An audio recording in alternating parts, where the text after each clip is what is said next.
Let's get the Dan in there. What's up, the Dan? The Dan, I got you up here as a speaker. What's going on, brother?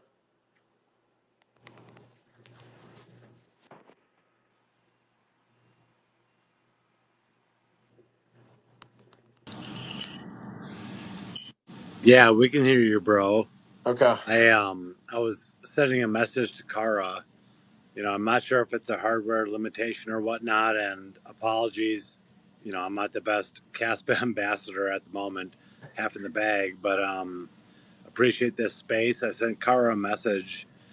She might have a hardware limitation on her microphone, whatever she's using to broadcast to both Vivor and actual Yeah. spaces or whatnot. So Yeah, we're still working out the kinks there. Yeah, I appreciate it, brother. I a few weeks back I tried to record a Vivor and we kind of had the same issue. And I think that's what was happening with me on my laptop, so I switched it over to the phone. I'll give her a couple more minutes. Yeah, man, I appreciate you hopping up here. thanks, man. Thanks, brother. Appreciate you guys. Yeah, well, I'll speak here and kind of get things kicked off. Feel free to request to come up and speak. This is going to be an open panel. If you guys have been on previous spaces that I've run or that Carr have run, we've done a couple of them together.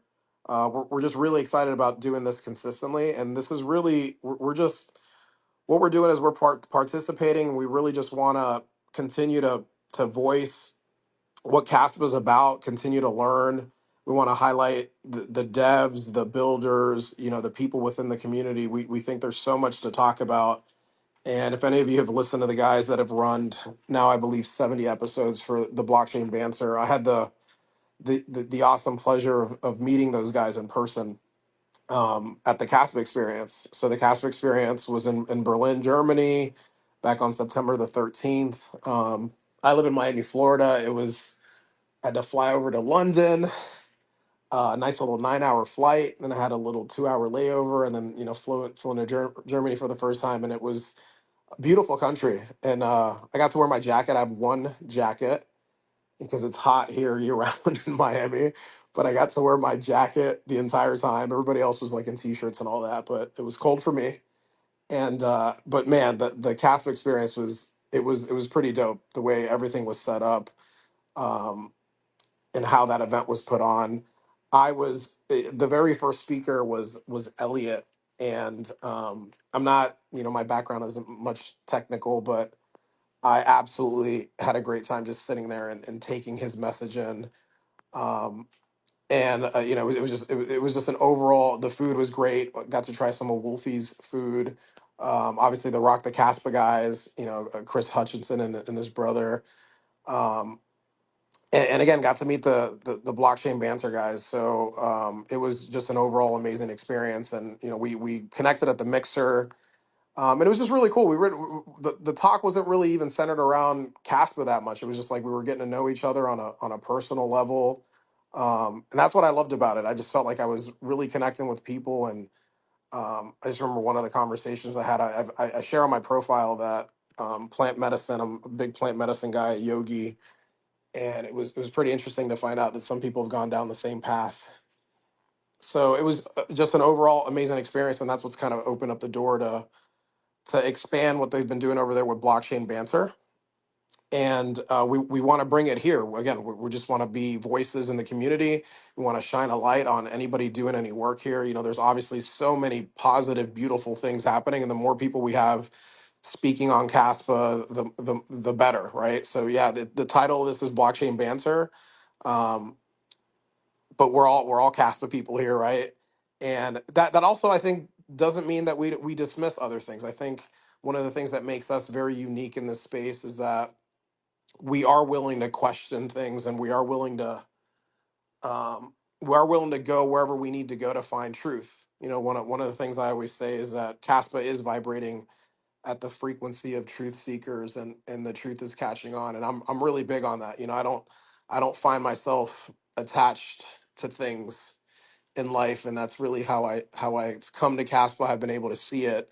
And Bitcoin was the opening, And I really do think that Kaspa brings it to a whole nother level, right? Continues the original mission of peer-to-peer exchange of value without an intermediary. So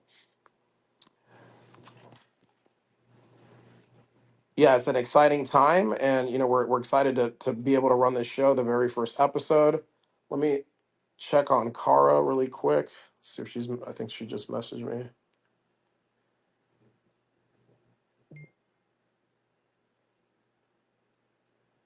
Okay.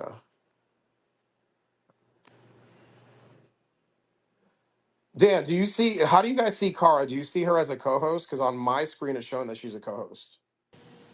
I see Cara as a co-host, and I just saw that I was still a speaker, and what everything you just said was amazing. But yeah, Cara shows as a co-host. She should be available, I think. Yeah, she's saying that for her it still shows that she's a. Let me remove her and try. Okay, requested.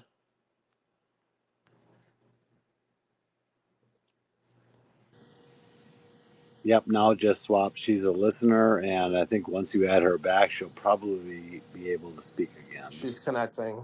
Cool. Yeah, now I had you as a co-host though. It showed for us that you were a co-host. Yeah, I for had to have some my reason partner in it crime up wouldn't here. let It was me. it was lonely for a bit. Oh my gosh, I know. And it's not a Vivor issue because I have What is Vivor it? running on my computer. Vivor is running fine on my computer, so this is running through my phone. So it was not a hardware issue. Okay, well that's good to know. Yeah, we'll work it out. We will. Right, it's our first time. It won't be the last time we have little kinks here and there. We'll work through it. Yeah, it's all part of the process. So I'm Absolutely, loving it. absolutely. Yeah. Well, I'm excited to do this, and even though it's a little bit late over here on the East Coast, it works out. Bring in the energy. I got my pre-workout drink. This is gonna be like a workout for me. That's awesome. Yeah. So I wanted to kind of just briefly explain to people why and how we've decided to co-host this. Because some people may be wondering, why is this expanding? How did this happen? Did we just up and decide to do this?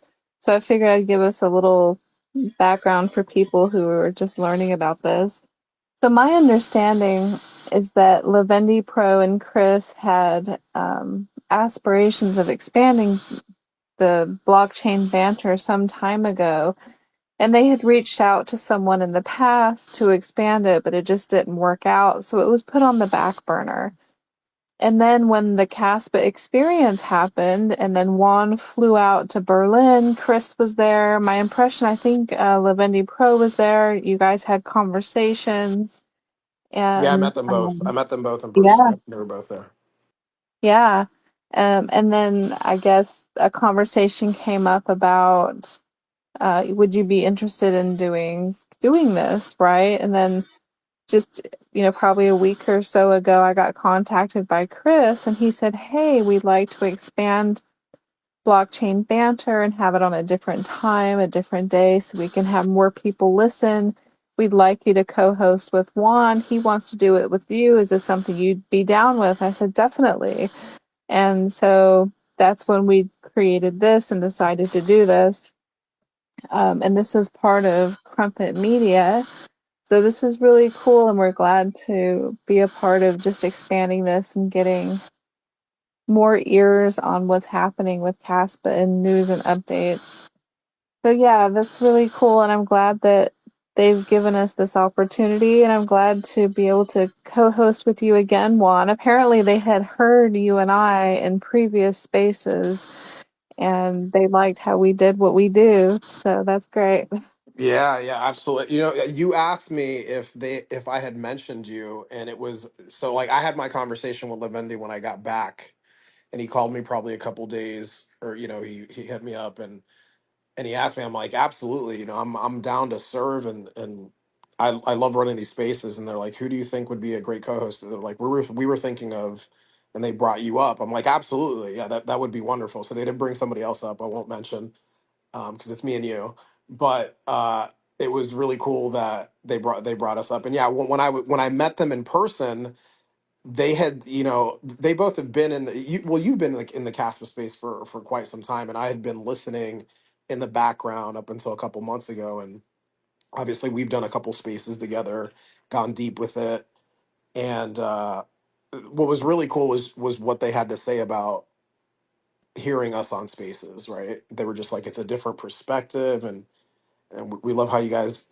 bring the human part of it to it, and how you guys connect to it. And I spoke about like the spiritual side of myself and all that, so it was just really cool for them to comment on that, and kind of want to spotlight us, but at the same time, bring us on and expand what they're doing, because this is a beautiful, beautiful project protocol, and it just, they really felt like family. That was the overwhelming feeling when I was there with them, and I felt like I'd already known them for a while. Yeah, Yeah. I really like that, and I'm glad that you guys finally got to meet. I know Berlin was awesome. It was such a success, and I really wish I could have been there. I was there in spirit, but I was living vicariously through all of you. So that's great that you got to go and enjoy meeting with so many OGs over there. That's really cool. Yeah, it was super dope. There's a handful of people who don't show themselves. They have little caricatures as profiles, and it was, like I met Seb, and he was like, "Oh, it's me, Seb." I was like, "Okay, you don't look anything like you do in your profile. Awesome to meet you." He came up to me like I was supposed to know who he was. I'm like, "No, you don't look like that in your profile." Him and I think Kasparian was another one. He was like, "Oh, like I already knew them." I'm like, "No, I don't." But yeah, it was great. It was great to put faces to names, and there'll be more opportunities for us to meet in person like that. So yeah, I can't wait. That's just the beginning of things for sure. How did it feel for you to be recognized by someone from, or multiple people from the Kaspa community, and then you sit there and have to wait for them to tell you who they are? Yeah, so I could relate. So okay, I played football when I was in high school and college, right? So that was the last time I would have like people walk up to me and be like, "Oh, Juan," as if I was supposed to know who they were. So it kind of brought me back to those days, but I haven't felt that in a, in a long time. It was super cool. Um, and again, like Seb is somebody pretty well known in Caspa, but it was awesome. It was super cool. It was super fun. Um, yeah, and it brought me back to the old football playing days when I'd have people be like, "Juan, we love you," and yelling at me and stuff. Yeah, Yeah. it's great. And for people in the room who are unfamiliar with Seb, you should definitely follow him. If you see him, he is a creator of a developer of an AI program he's been working on. And my understanding is that he is wanting to completely redo it from scratch so that he can have more control over it, and without giving too much away of what he's planning to do, it's really exciting stuff, and he's very intelligent. So if you ever see Seb, give him a follow. He's definitely a good one. And yeah, it'd be really cool to meet, people like him in person, and just people in general who know what Caspa's all about and have been a part of just expanding its reach. Yeah, absolutely, 100%. So this week we've had some exciting new things happen. I've kind of made a list of all the things. Now, I don't expect us to talk about all these, but we're not going to have to worry about having nothing to talk about. I'll tell you that right now. We have a lot of stuff going on right now. The biggest thing are the release of smart contracts. That's huge. It just came out just a few days ago, and I know that's the talk of everything right now, but there's other stuff too. I'll just throw a few. As you know, Crypto Odie's been leading this world record attempt, and we can get into, how many transactions were done, and then the future attempts. And then we have VJ that's also trying to encourage people to run public nodes, especially by Christmas. We have Michael Sutton, who recently, him and Fresh Air 08 and Jonathan Somplinski, they created the yellow paper for the VProgs, which is really huge going on right now. And then we also have these really huge influencers with 200,000, 300,000 followers that have now been talking about Kaspa publicly or asking about it, including Nick Szabo, who is the father of smart contracts, right? And he's done so much. So we can get into him. We can get into all these different new players and their opinions about Kaspa and what they're asking. And then, of course, Evanation put out that Kaspa lamp. That's been the big talk. We have Bock, who's going to try to come on in the next 30 minutes to talk about his Bitcoin Turtle NFT. He also created the stick meme coin, and he wants to talk about, I guess, some of his learning experiences, because apparently he put a lot of money into it, lost a lot of money, and he wants us to kind of learn from him. So we're going to possibly hear from him later today. And then, of course, if those of you who've been looking through the news feeds on your timeline, you probably saw Moose talking about the fee market and his opinion on that. So we can go through that. And also, for those of you that are looking at Kaspa.com to learn more about Kaspa, Kaspa Facts has been writing a lot of articles on there. And as you know, his account was suspended. So his new account is Nicola Galilei. And so if you see him, you can follow him. He's legit. And we can talk about that too later if we want, about how he was verified as him and some of the articles he's been writing. So there's a lot of things we can talk about. Also, Ori Newman, he is creating a Q&A database. We can talk about what he's doing with Stack Overflow and his just what he's doing with that. So we have a lot of things we can cover today. There's a lot of stuff going on. So we can really go in many different directions. So I just want to kind of throw that out there. Juan, if there's something that you're interested in, we can go down that rabbit hole together. I love that you came with a list. That is what it's about. So we're gonna go with your list, and I'm good with it. Like whichever direction you want to take it. Awesome. JC requested to come up and speak. That I don't know if you heard the Dan earlier too. Yeah, I Um, did. okay, cool. So yeah, we can take this which way you want to go. How about we get one of the speakers to pick which topic and then we'll kind of go from there. Me gusta. All Hey right, guys. JC.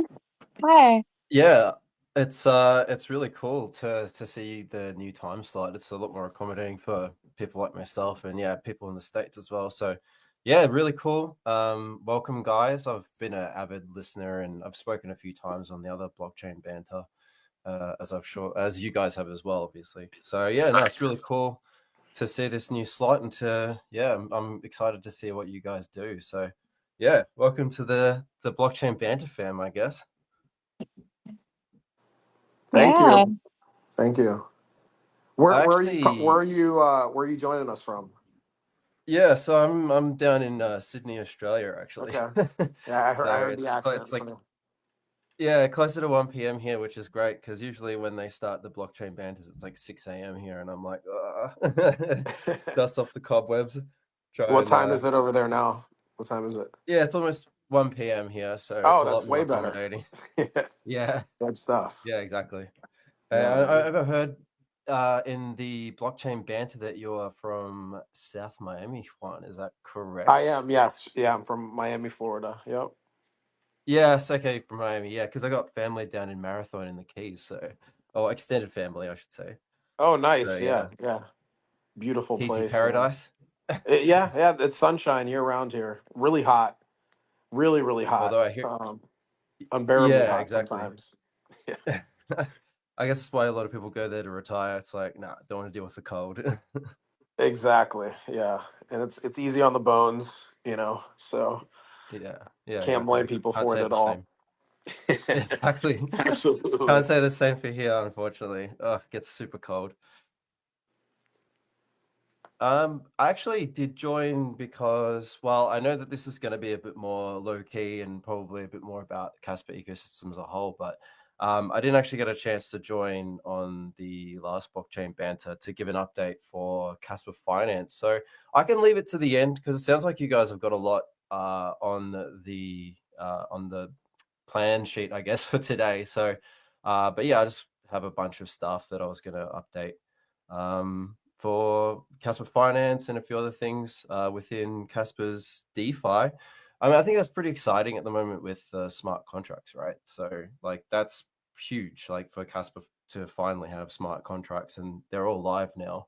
And it went through pretty seamlessly. Like, everyone was pretty much up straight away, and liquidity is being added and all sorts of stuff straight away. So, and things have been working. So yeah, it's been really cool to see that all sort of taking place. But yeah, I guess I'm just super excited to watch that evolution and the next step for Kaspa.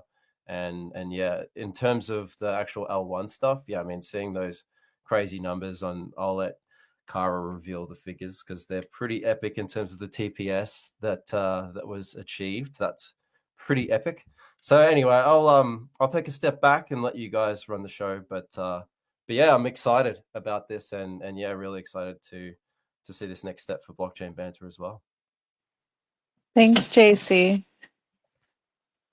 My pleasure. Did I pronounce that right? Is it Jace or JC?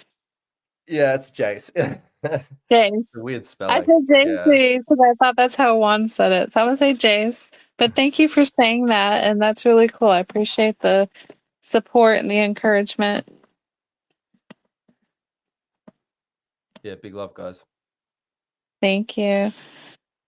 So, Dan, did you want to pick one of those things to cover, or do you think we should start with smart contracts? I think that's the biggest thing. It's the newest. I think it's the thing we're probably the most excited about.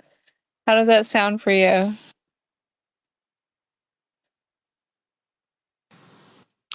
I'm so sorry, Kara. Thank you for reaching out to me. I'm so sorry. I've been talking to my son and his future wife, trying to text message them for the last couple of minutes, and I've been void of this conversation. But I do appreciate your guys' spaces. Thank you. And I so apologize for not being more prepared to answer your question. That's great. So, smart contracts, as a lot of you know, we've been looking forward to this for years. This isn't something we've just wanted for weeks or months. We've wanted this for years. And this is just the beginning. We're going to have better things in the future when we have VProgs. But for now, we can appreciate the fact that we have an L2. We have the ability to make programmable money. We can now more easily compete with Solana, Ethereum, all of these big players with programmable money. Now we can. Now, we could go down the rabbit hole of talking about the pros and cons of having, open versus closed source and all of that. But just to take a minute and appreciate the fact that Kasplex, which is in collaboration with the Kaspa Ecosystem Foundation, KEF, the fact that they created this, they made this happen, that definitely deserves some appreciation and round of applause. They have had a successful launch. I have not heard any legitimate complaints since the launch of anything not working correctly, which is huge. So if we can get a thumbs up for Kasplex, it was really amazing what they've done, and uh, it's a huge technical achievement what they've done because, as you know, there's never been, to my knowledge at least, any kind of smart contract on a DAG. And that itself is just taking this to a whole new level. And It's the first time that programmable dApps, DeFi protocols, and these complex smart contracts can run on Kaspa. And now we have, these amazing smart contracts that can be built. And before we talk about the fact that there's not a lot that we can look at as being finalized, new things running on it, I just want to start by saying that I did a search prompt thing with AI where I asked AI, I said, if I want to use Kaspa to make something of my own using smart contracts, can you walk me through how to do this? So, for instance, if I wanted to create a decentralized marketplace using smart contracts, how hard or how easy would it be to develop that? And I asked Grok, and it gave me step-by-step instructions on how to create that within 1 hour. I went, what? What? So, Juan, I'm going to challenge you to develop something. I'll develop something as well, but I would love to challenge you to use AI to create something using smart contracts, just following its instructions. I'm down for that challenge. I have not had a chance to play around with what I did get a chance to meet Caspador and talk to him for a little bit. And I just went up to him. I'm like, hey man, I see all the drama on X, and I just want to tell you I appreciate you always stepping up, because he's always on the other blockchain banter, the one that they run on Monday.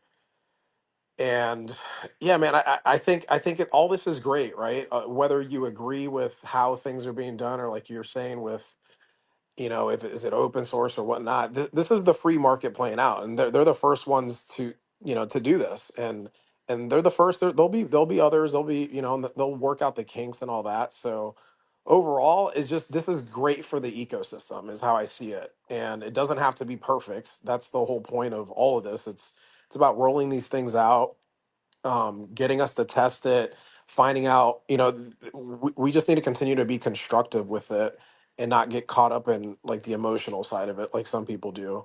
Because it's all positive, it's all great for the network, it's all going to work itself out in the end. And I'm a big proponent of everything on layer one. I can't wait for vprogs. Like, I don't understand vprogs, but I know that it's going to be good for the layer one.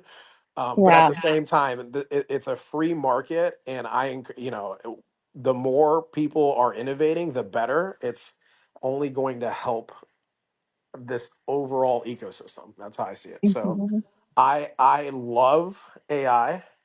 I actually have only been using AI since the beginning of this year. My 12-year-old son put me on it, and I use it every single day. So I'm down for the challenge, Cara. Um, of building something. Yeah, Yeah. let's do it. I mean, I'm gonna try it. I have a limited coding experience. I have some experience. I mean, I've taken some coding classes in college. I took machine learning, Python, C++, stuff I like wish that. you're way But ahead of I me. but I still need more practical experience. I'm familiar with some code, but I would like to build something, and I'm gonna need AI's help. There's no way I'm gonna be able to do it on my own.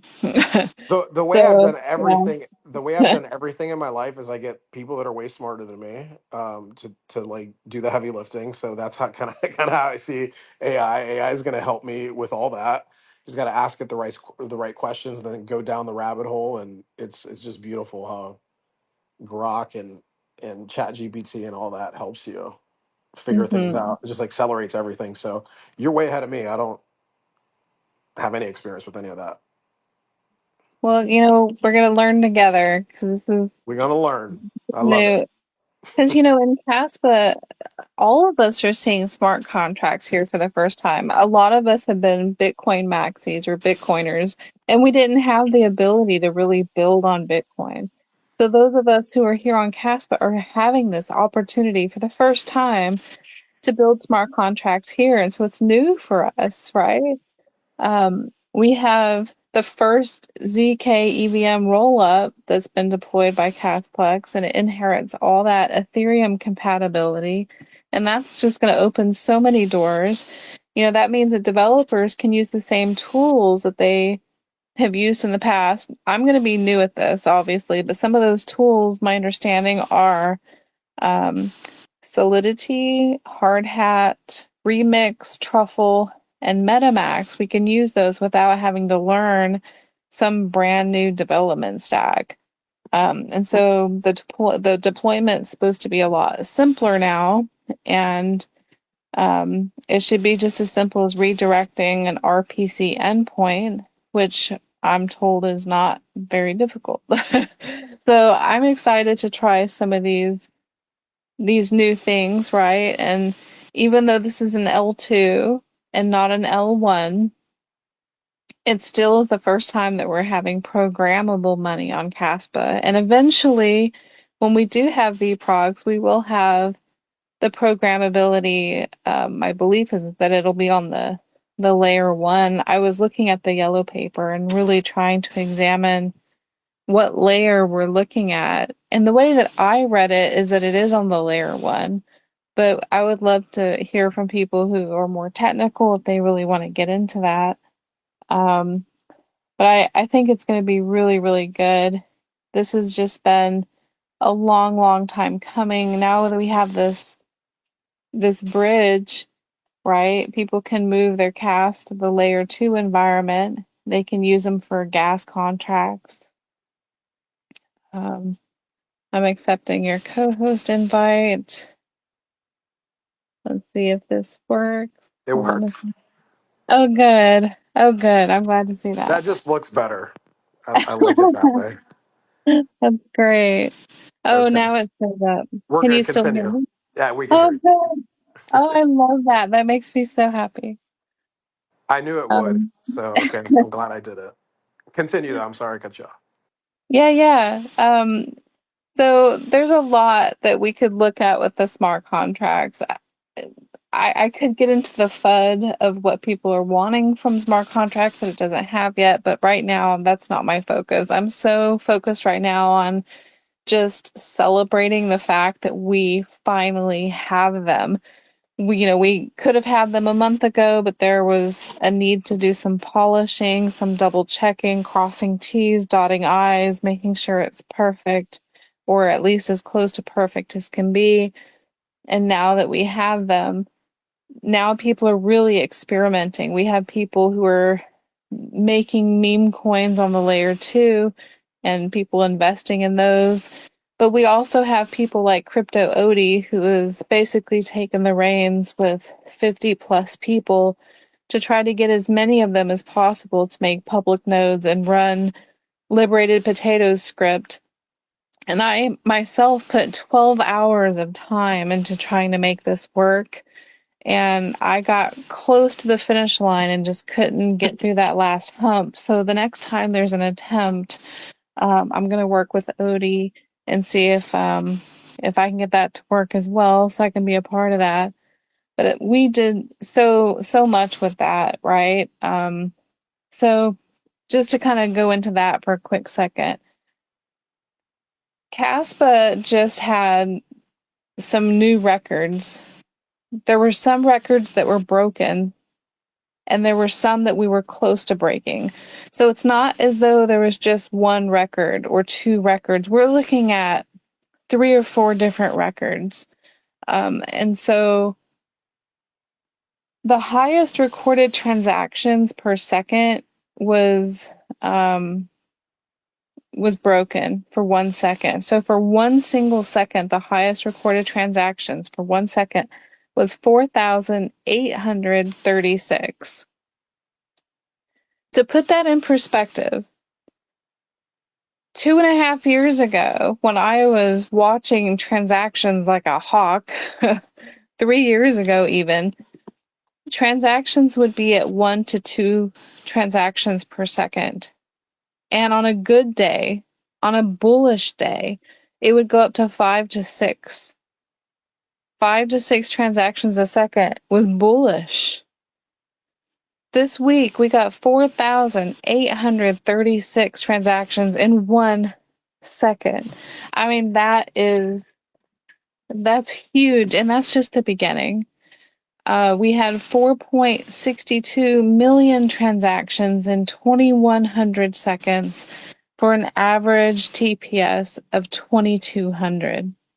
Over 2,000 transactions per second on average within millions of transactions. And again, this is with a lot of people, including myself, who were not able to run the script, but were trying to. I know I wasn't the only one. Kaspa Onion was also trying to get his to work. I think there were 54 of us within the group, and all of us were trying to make it happen. And my understanding is that only 5 or 6 of them were actually able to get it to work. So when the record is attempted again, those of us who were really close to getting it to work but just couldn't within the time constraints will have a little bit more time to make it work, which is going to give us a huge advantage in breaking some of those other records. So there's a few other records. I'm sure you guys have seen some of the memes that have been going around where it says that we did over 60 million transactions in a day or something like that. But there's some confusion regarding what Solana's actual top transactions are. Some people say it was around 61 million or 66 million. Some say that we already beat their record, and there's others that say that we didn't and we're really close. And that's one reason why we want to redo this record so that there's no arguing over whether we did or we didn't. We can say we did. And that's going to be coming up. Now, in order to do that, there's a lot of complicated processes that a person has to do. Like I said, it took me 12 hours of trying, and I do have some coding experience, and I was working with AI. I was taking screenshots of everything I did, and there were just a lot of details to consider that were basically not things you could just make a video and give someone a tutorial to do. It takes a lot of technical knowledge and doing trial and error. And one person's computer settings are going to be different than another, which makes running the script very different, especially if you've run previous scripts before, because then you're going to have to override certain things that were on your computer that weren't supposed to be there if you were following AI's instructions, that kind of thing. Or having to upgrade things and then have your PowerShell recognize those upgrades, cloning the GitHub, making sure you reinstall things like Rust. And those things are actually relatively easy for someone who just can follow instructions from AI. But the problem is there's a lot of path errors that require custom path creations and redefining your environment variables. There's a lot of actual things that require technical knowledge.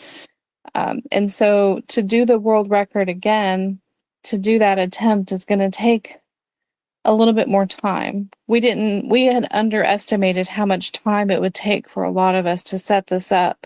So a lot of us that were really close to the finish line, we're like, hey, we want another shot at this. So hopefully next time there'll be more people who do this. Those who are running private nodes, I believe they can do it too, but the hope was that we would all have public nodes. And so this is one reason why VJ right now has made a post to try to encourage more people to do public nodes. My understanding is that there's thousands of people running private nodes, but only about roughly 200 people running public nodes right now. So my understanding is, with that being a relatively small visible number of nodes, VJ wants to see that number go up into the thousands instead of hundreds. So he wants by Christmas for there to be hundreds of them, and he gave an exact number. He wants to see, I don't know where he came up with this number, but he wants to see 2,870 public CAS nodes by December 25th because he wants to make that node chart light up like a Christmas tree. Those are his exact words. So if anyone is interested in running a public node, you will be a huge help, especially when it comes to this new world record attempt. Most people want to run their nodes privately, which I understand, especially when it comes to hiding your IP. For the world record attempt, though, I'm going from private to public because I do want to actually help give the network a little bit more of a boost. Michael Sutton actually had weighed in with Crypto Odie. Odie had said, "Hey, how come these numbers are not going up higher? We had expected there to be more." And so there was something, and I'm not very technical about this. I'm just going to kind of paraphrase it. The understanding was that there was something about a transaction where it needed to be 1 second instead of 0.1 second to avoid some kind of duplication or something like that. Again, he's more technical. Ask Michael Sutton. But there was something regarding a timing issue when it came to how fast the script was recognizing how quickly these transactions were running through the world record. And that did play a role in how many transactions were counted versus how many we were trying to create. So yeah, I just wanted to throw that in there. If anyone listening wants to be a part of attempting the next world record, feel free to reach out to me or Crypto Odie, and we will invite you into the world record attempt room. It's basically just a group of folks trying to collaborate on setting up the computer to handle it, basically. So yeah, I'm gonna let Juan talk from here, but I just wanted to just kind of share some of that because it's a really good achievement. A lot is being done, and because we now have smart contracts, we also want to get eyes on what kind of stress test we can put on Kaspa, what the network can handle to show that it's not going to choke the way that Solana's network chokes when it has too many transactions going on at the same time. You know, that wasn't happening with Kaspa. Although some people who were running their scripts on their private nodes, my understanding is they did have some kind of delay happening. There was something happening, but it wasn't on the public nodes and it wasn't for people who were doing cash transactions outside of those of us who were trying to do the record attempt. So yeah, I just wanted to share that. Yeah, I think I think it's really beautiful that we're stress testing the network. And I was on the spaces that Odie ran on Sunday when they attempted all of this. So I run a public node, and it was really cool seeing, going on. I looked at it from Caspelytics, but also from my node, and seeing the the transactions go up as quickly as they did. And there were some things that we discovered doing that, right. So yeah, I haven't caught up with everything that I did see that Odie was going back and forth with Michael Sutton, and they suggested the public node thing. So I think that that'll help. And yeah, if we a big emphasis, not just with what VJ saying, like overall, and I think we're closer to like 350, 400 public nodes when it's full go. Because I believe on FYI it shows a certain number, and then there's a couple other sites. I think Luke runs another one, where he mentioned it's more of a test. So there's a couple sites that show a different node count, but yeah, either way, that number is low, right? So there's setting up a public node is really easy. Again, I'm not technical either, but I paid Caspa Silver $25 to talk to him, and which I think is a great bargain to have a conversation with him, because we get into it and talk about other things too. It's always great. But he helped me set that up, and I did it in just a couple minutes. It was really really easy to set it up. So encourage anybody out there thinking about it, to DM me. I could probably help you set it up if you thought about it. Um, but yeah, we definitely need more nodes, and if you can make it public, it's even better. And I noticed this because Kara, you said that your node isn't public. I know that one of the concerns is like, oh, I don't want it to show on the map. Like mine shows, if you go look at Miami, the green dot, that's me, but it doesn't show. It's not like right where I live or anything. So um, yeah, it's been great. So. Well, that's good because yeah, I don't want someone knowing where I'm at on Yeah, what yeah. street I'm It's at. yeah, yeah. It doesn't show where I Um, live. I mean, I think I've shown on videos like where I am in Miami. I am in. I don't care if people know I'm in downtown, like right on the water, and it shows the dot like in the middle of Miami. So it's like nowhere near where I actually am. So yeah, it's it's just the dot that shows around the area where you're at. And I don't think I don't know if the IPs are public or anything like that, but I felt pretty good about it when Silver walked me through it. nice. Yeah. That's really cool. Yeah, I'm gonna definitely switch mine to public. Right now I have it set to private. I've got my node running. Uh, I'm here on Vivor and having a chat with a few people, and one of them, Burke, who's also in our room, said that we broke a record again about the time that this stream started. And it looks like one that we broke was the one I actually just mentioned. So I guess that was the one. um, so Yes. Burke, yeah, so Burke, I don't know if people know, Burke actually created the new Kaspa coin. There's two of them, one that's copper tin and it's 1.12 ounces, I believe, double-sided. He handmade it. He also has a 1.5 ounce silver Kaspa coin. These are limited and numbered. So if anyone's actually interested in getting any of those coins, you can go to castcoin.shop. The copper tin one is, I think, $33, and the silver Kaspa coin is $200, and you can pay in Kaspa. So those are from Burke, and he was the one that was just mentioning to us on Vivor that Kaspa just broke another record. Now, I don't know if that's exactly the same one I just mentioned, or maybe it was another one, but that's something to just keep in mind. It looks like there are a lot of these stress tests being done, not just by Crypto Odie's group, but I believe there's a couple other groups doing this too. KRC Bot, I know that he was testing before Crypto Odie, and he was the one that made it spike. It wasn't just him though. There was one other guy.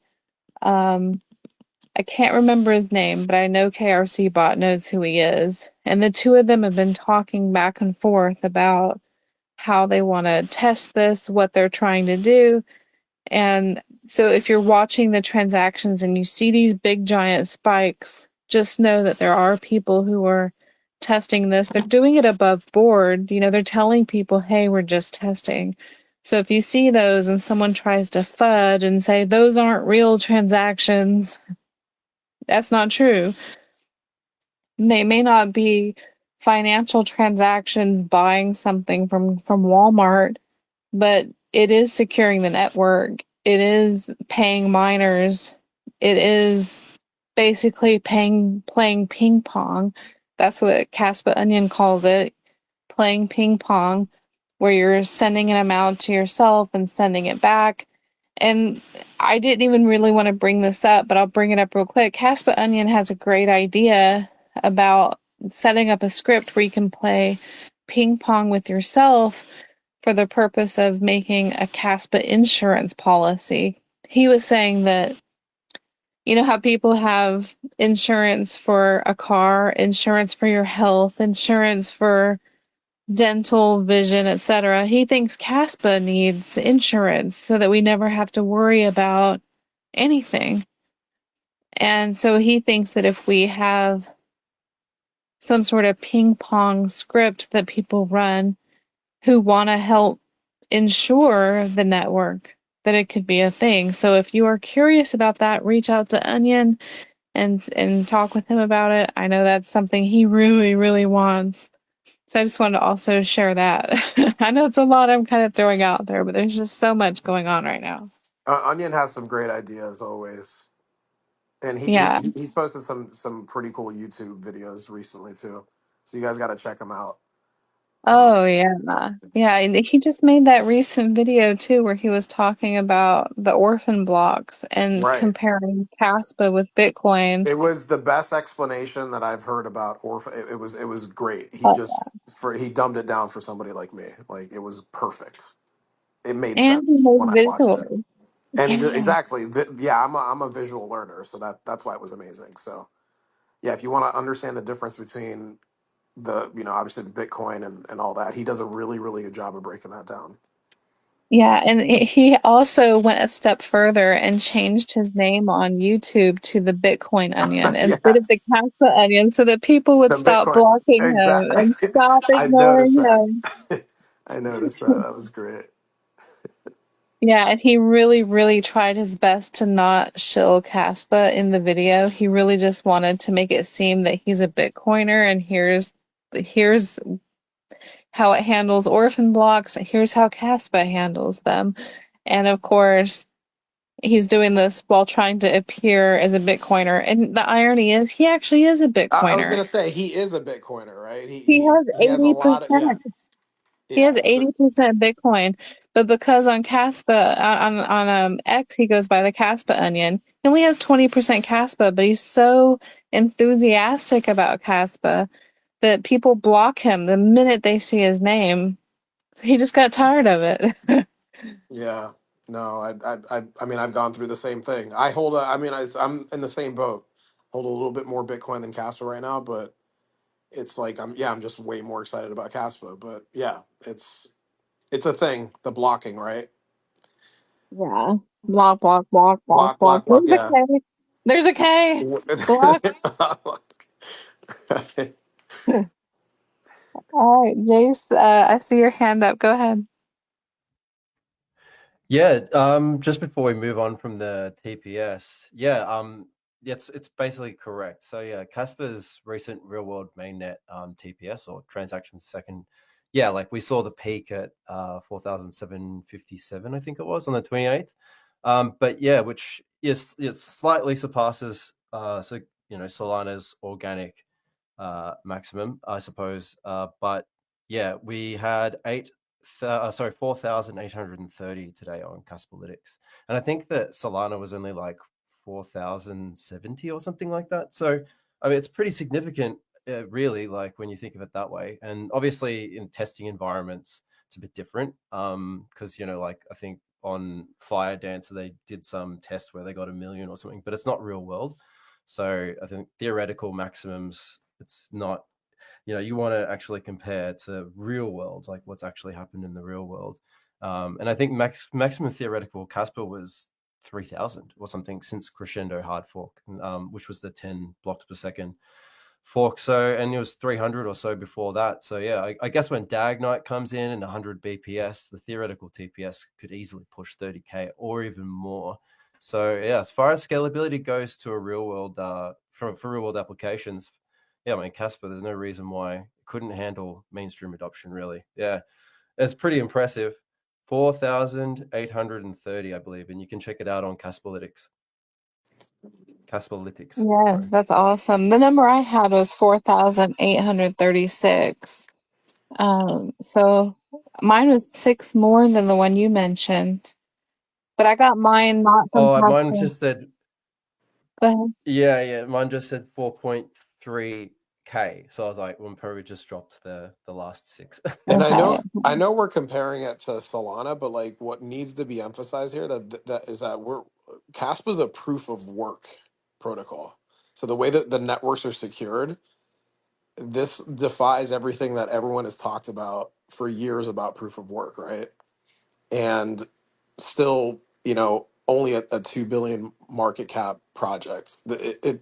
That number is so ridiculously crazy, but the fact that we're comparing it to a proof of stake network that secures the network completely differently makes that number just even that much more impressive. I just wanted to point that out. Yeah. And it doesn't sacrifice any security. And for the longest time, people thought, well, you can only go really fast and be secure if you're proof of stake. And now that we have Kaspa, it shows that, hey, we can have a proof of work network that can really compete with proof of stake while being completely decentralized, proving that there's work involved instead of just relying on people who are throwing in big wads of money to say, we're staking, we own this, we're going to govern this, and no one else has any control. Now all of us are on an even playing field. All of us get the same fair shot of having Caspa and using it, being completely decentralized. And that gives us all an opportunity to be sovereign. And I don't feel that I don't feel that with Solana or Ethereum we can really be sovereign because you're entrusting this in something very centralized. When I think of proof of stake, I don't see fairness. Me personally, I just don't see that.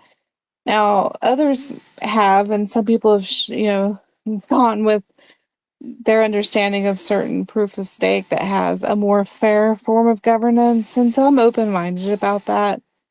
But for me, proof of work is indisputable. It's not something that you can really compete with. To me, it's just in a whole new thing of its own. I just love it. I'm glad that you brought that up, Juan. And we can really compete with Solana now that we can say programmable and it's more scarce. Solana can always produce more. And they may say, well, we're anti-inflation because we predict how much we're putting out. And we're looking at the real world and we're putting out coins based on what we feel it needs to keep up with inflation so that it's anti-inflation. But to me, that just makes it printable money. I don't see the benefit of that. And again, that's just a philosophy difference. But I like the scarcity of Caspa. I mean, don't you?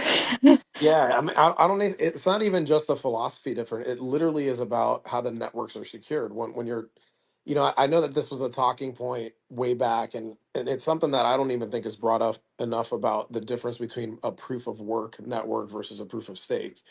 When you're securing a network through proof of stake, and let's say like take Ethereum for example, I think you can have I think you can run it, but you have to stake 32 Ethereum or something like that. So you don't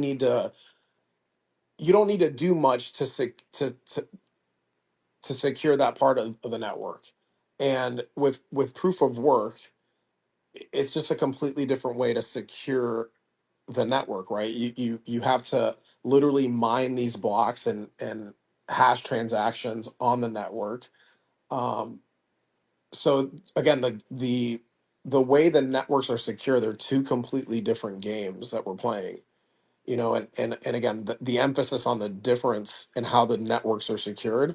And again, Solana and Ethereum, they're not fair launched.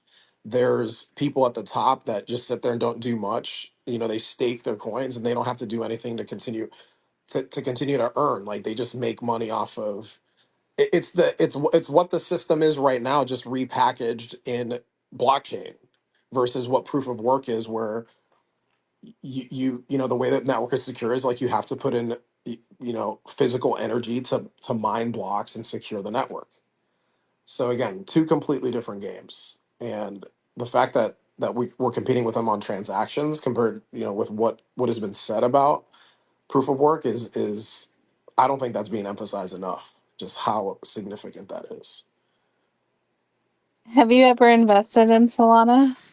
No, I mean, you know what? That's not true. I think when I was going through my little phase of trying to make more money to buy more Bitcoin, because for me, I got it really once I did a little deep dive into Bitcoin, I was like, okay, yeah, this makes sense in terms of preserving my purchasing power over time. Like I really got off of the number go up and just making money. I made a lot of money in fiat in the fiat. I've shared this with you before, but I made a lot of money in the fiat world, and that was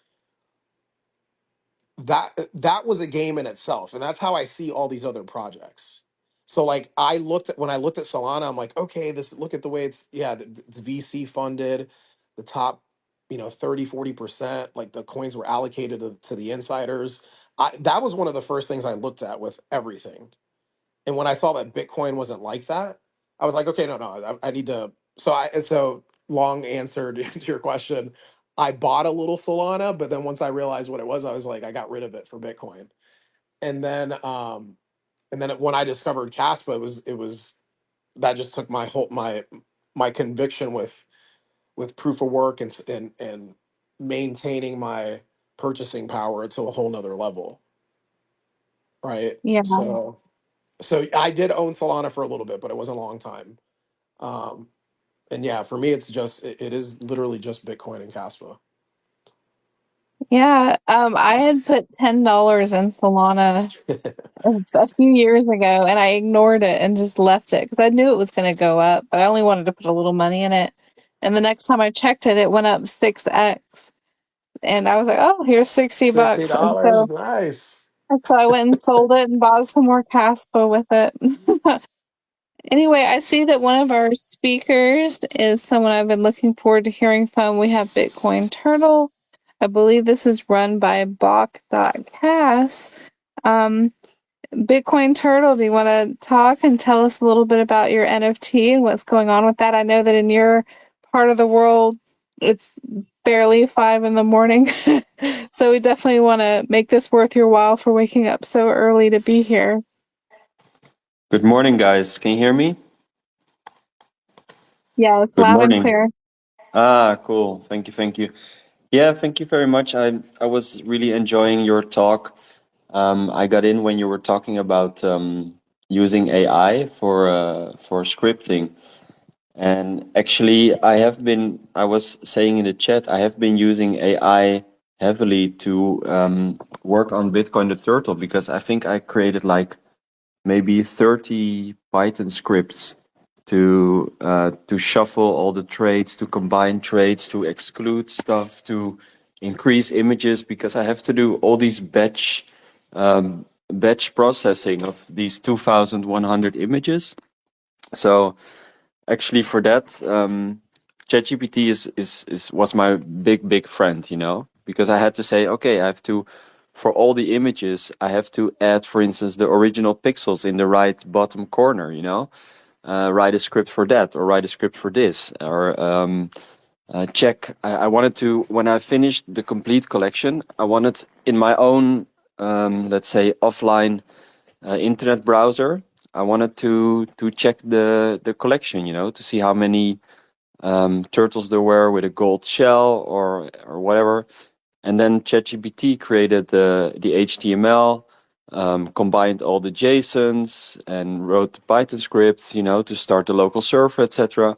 So yeah, it's amazing, powerful if you can leverage that AI.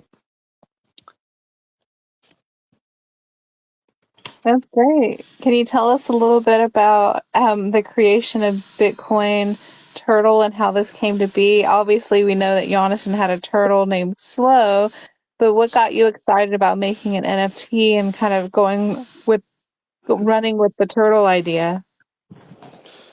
Yeah, actually, I was live listening to the complete 6 hours or more of Jonathan.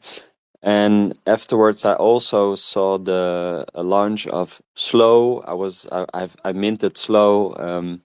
I was in the other turtles, and I also reached out to the devs to try to help them to make it successful, because I recognize the significance of the moment and the importance of a coin being built on this. But as I explained in my AMA of last Monday, and I encourage people to listen to that on our X platform. I am really reluctant myself to do a token project because last year I did a token project and it really, took a lot out of me. And it's something different than an NFT project. I think an NFT project, what we are doing now, is amazing. It's more about the art, and of course, people also want to see their price increase, but it's a way different game than a token project. But yeah, to get back, so I saw these token projects. I tried to help the devs out, with my experience of last year. But I didn't have the idea to, at that point, to make an NFT collection at all. I was actually working on a concept together with my designer for another NFT collection. And then I wanted to do a quick test, let's say, of with an NFT collection, because you have to deploy it on the KRC 721, etc. And I want to do that first with a test collection. So I thought, okay, let's play around with the turtle. But at that point, it came to mind, like, let's see if actually the ticker Bitcoin is still available on KRC 721, because that would be, of course, the best ticker for a Bitcoin the Turtle collection. And that was the moment that really changed everything for me, when I went into the Casper deployer and I went through the steps of deploying the NFT collection. And then I think it on the first or the second or the third step or wherever, you have to put in the ticker, and the deployer actually checks if the ticker is available. And you have to know that this protocol KRC 721 is already out there for months. So I was thinking, like, this ticker is already long gone, or it's prohibited, or I will get a warning that the ticker is not available for inscription. And you cannot believe my surprise when I put in Bitcoin and the deployer just went to the next step, like, okay, this sticker is available, go ahead, inscribe it. So that was the moment I was really stunned, and I really started to take this NFT project very, very, very seriously, because I knew that I was in a unique moment in history where I was at the point of inscribing the highest value ticker in crypto inside the layer 1 of the best crypto on the planet. And so I had to take that responsibility very seriously, and do my utmost best to make it legendary and make it part of history. Yeah, you had also mentioned that you were doing a token. Was this the stick meme coin that you were talking about? Yeah, last year, funny, around the same time, I launched Stick, and at the time, I really wanted to create a token that would get recognition from outside of the Kaspa ecosystem, so that it can draw more attention to Kaspa. So that was my main thing. And at the time, I was into a lot of KRC20 projects as an investor, but I also was in Goat with Hunter in the core team from the beginning. So I learned a lot, and yeah, my creativity just flows through me. Like today, I had a phone call actually with Onion, Kaspa Onion, and we talked about that, and he talked about all the creativity that's put in Bitcoin the Turtle, and I explained them that it just flows through me. It's not something I'm doing. It's just that, yeah, I'm sort of a channel, and all these ideas and concepts just flow through me. And that's also what happened last year with Stick. It was just, I was drawing it at the back of a napkin, literally, with another Kaspa enthusiast in the Netherlands, and it was a stick figure. And then I was like, how cool would it be if we make a stick figure into a meme, because it's so easy to draw, everybody can do it, and it's something really different than all the AI generated animals that you see out there. So then I went on to Blockchain Banter last year to announce the meme, and it was a really a really cool event. A lot of people still tell me about it, that they were inside the Blockchain Banter when I released the ticker, and that they were so excited and really liked the way that it was, how do you say, communicated. yeah, so at that time it was a 1 million mint, I think, and it was one Kaspa to mint. So at the start, that project had 100,000. Well, at the time, I think Kaspa was maybe 15 cents or something. So was a bit higher market cap, but it went out pretty fast. But at the time also there were a lot of sniping bots. So myself, I had just managed to get 1% of the total market cap or something.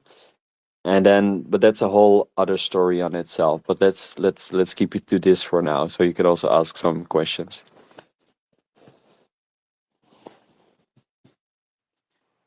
That's really cool. I actually was going to ask you a question, but you answered it in what you were saying. I was going to ask you, where'd you come up with the name Stick?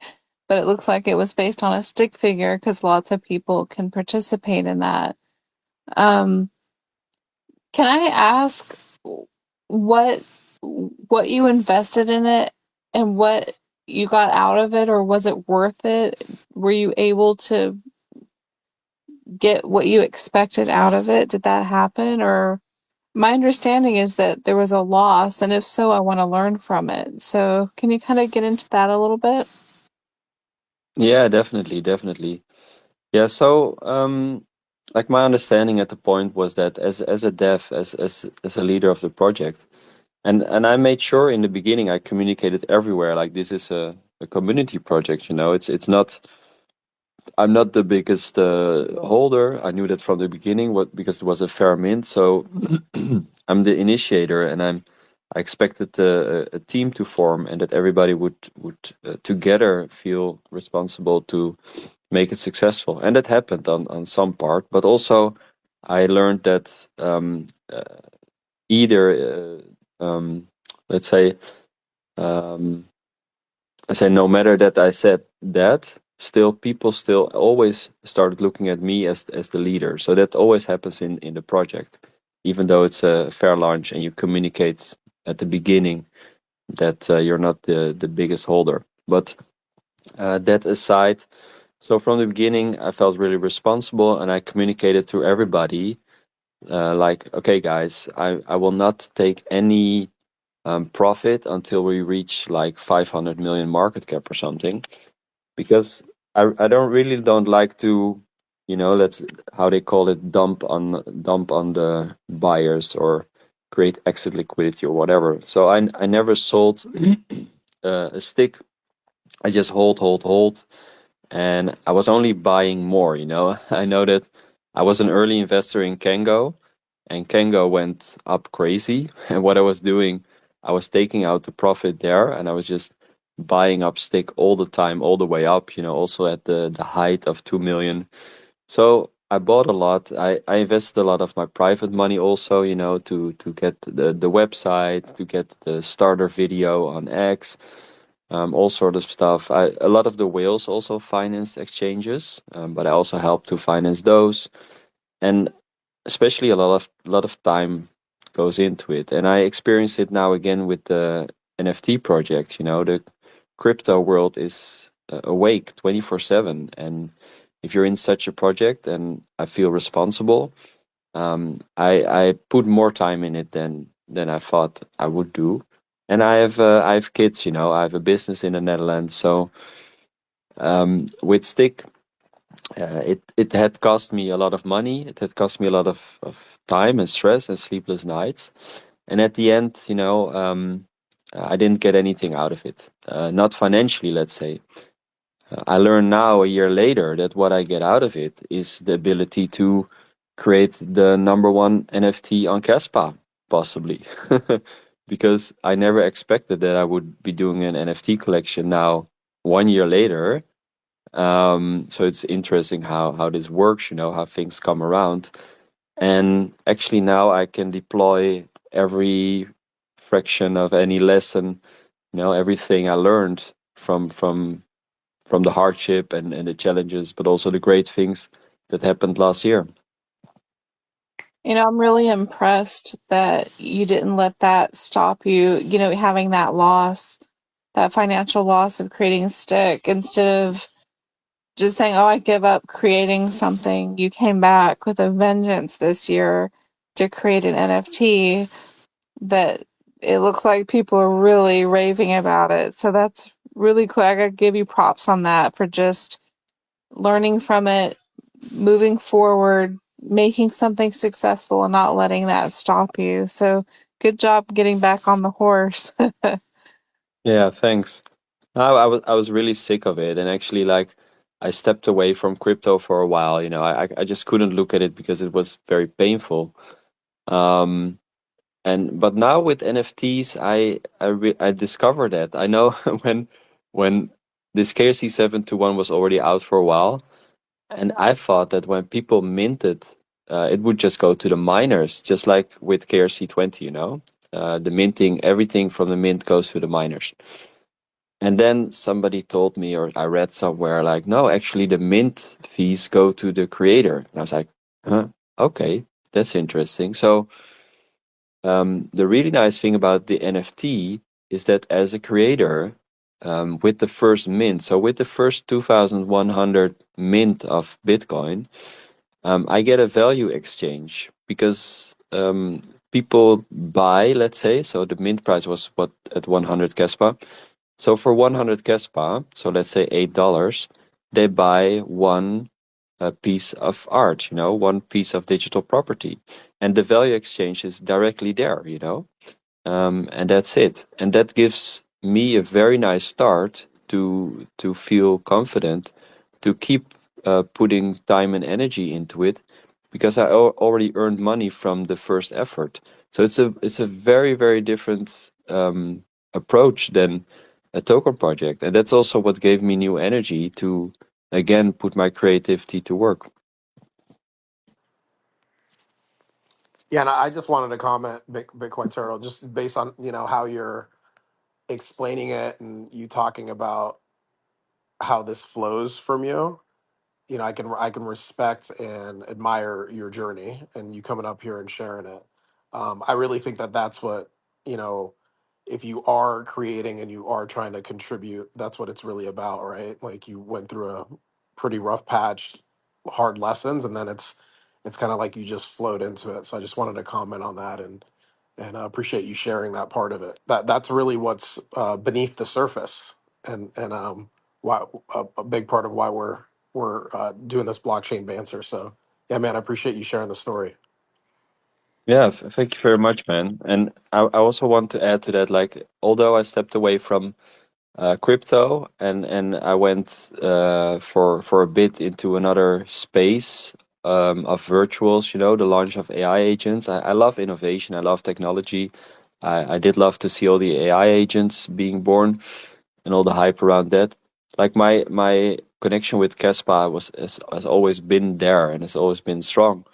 And yeah, eventually I come back to Kaspa, you know. So I really also enjoy your conversation before, when I just woke up and started listening to your conversation, you know, about stress testing the network and Vijay, making people enthusiastic to create public nodes and the work that Kaspa Silver is doing and everything. I just love Kaspa and the Kaspa community, and I'm actually in talks with Seb.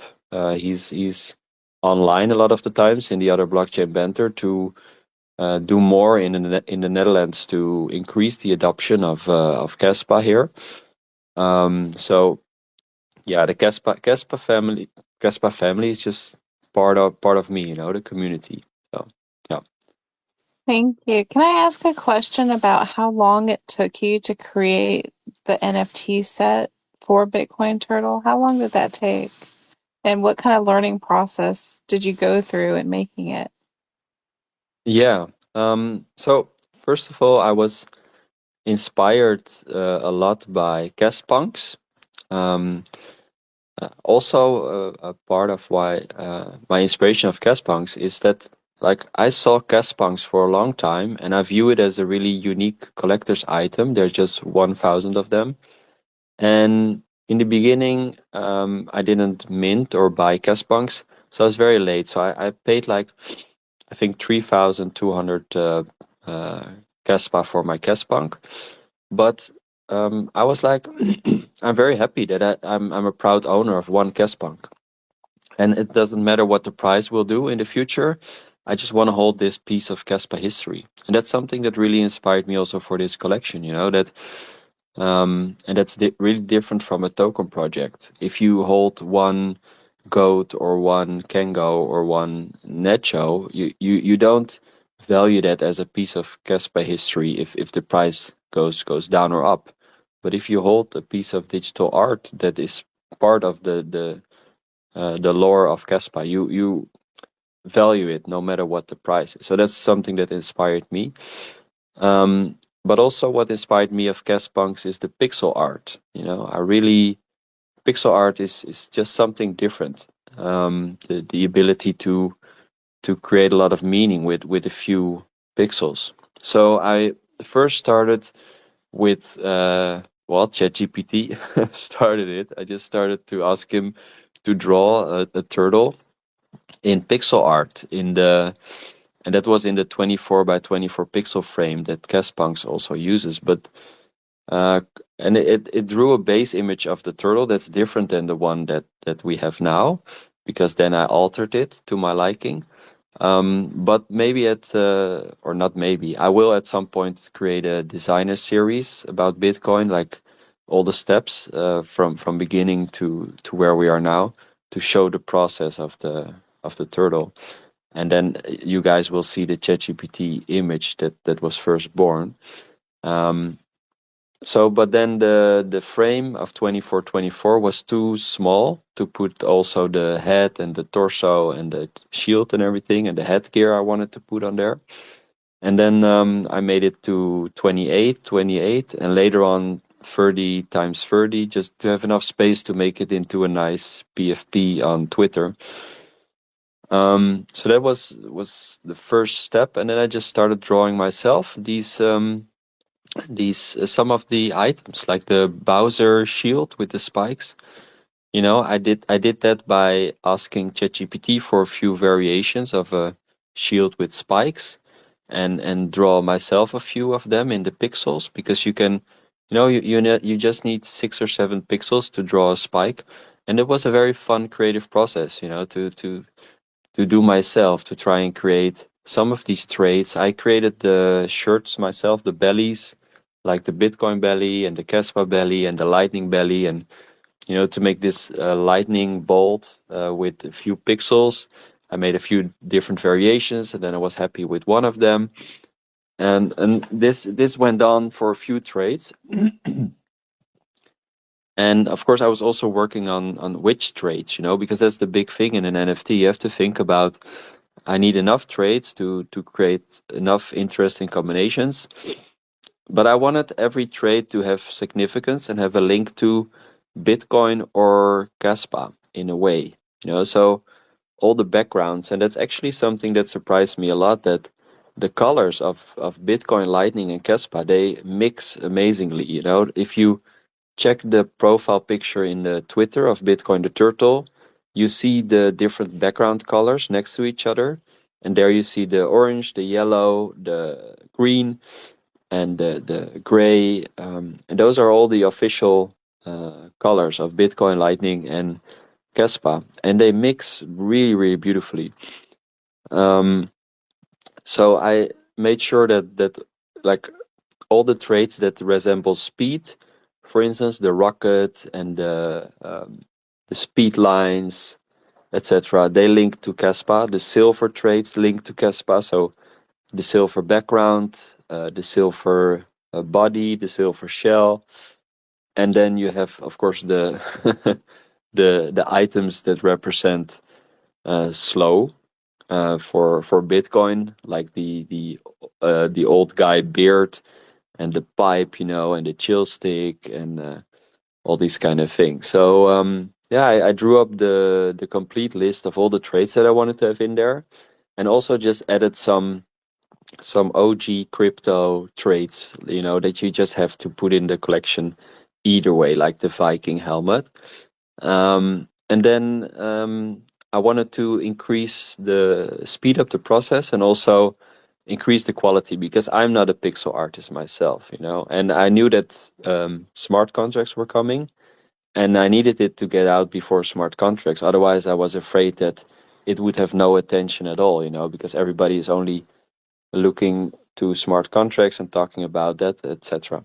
So at that point, I went on Upwork. So I use Upwork a lot to outsource work, and I described the job. So when you are outsourcing work, the most important thing is to describe the job very thoroughly, so you can attract the right talent for it. And I wrote out the job, and then I get like, I think, 30 applicants. And at that point, it was just a matter of going through all their portfolios and asking them to make samples. And there was this one guy who he made a sample of the skeleton NFT, and maybe that's also why I love the skeleton so much. And I have a Bitcoin Turtle skeleton king with the crown with the jewels in there. One of my favorites. Also, I have a skeleton with a Kaspa cap and a chill stick, who's also a really cool dude. He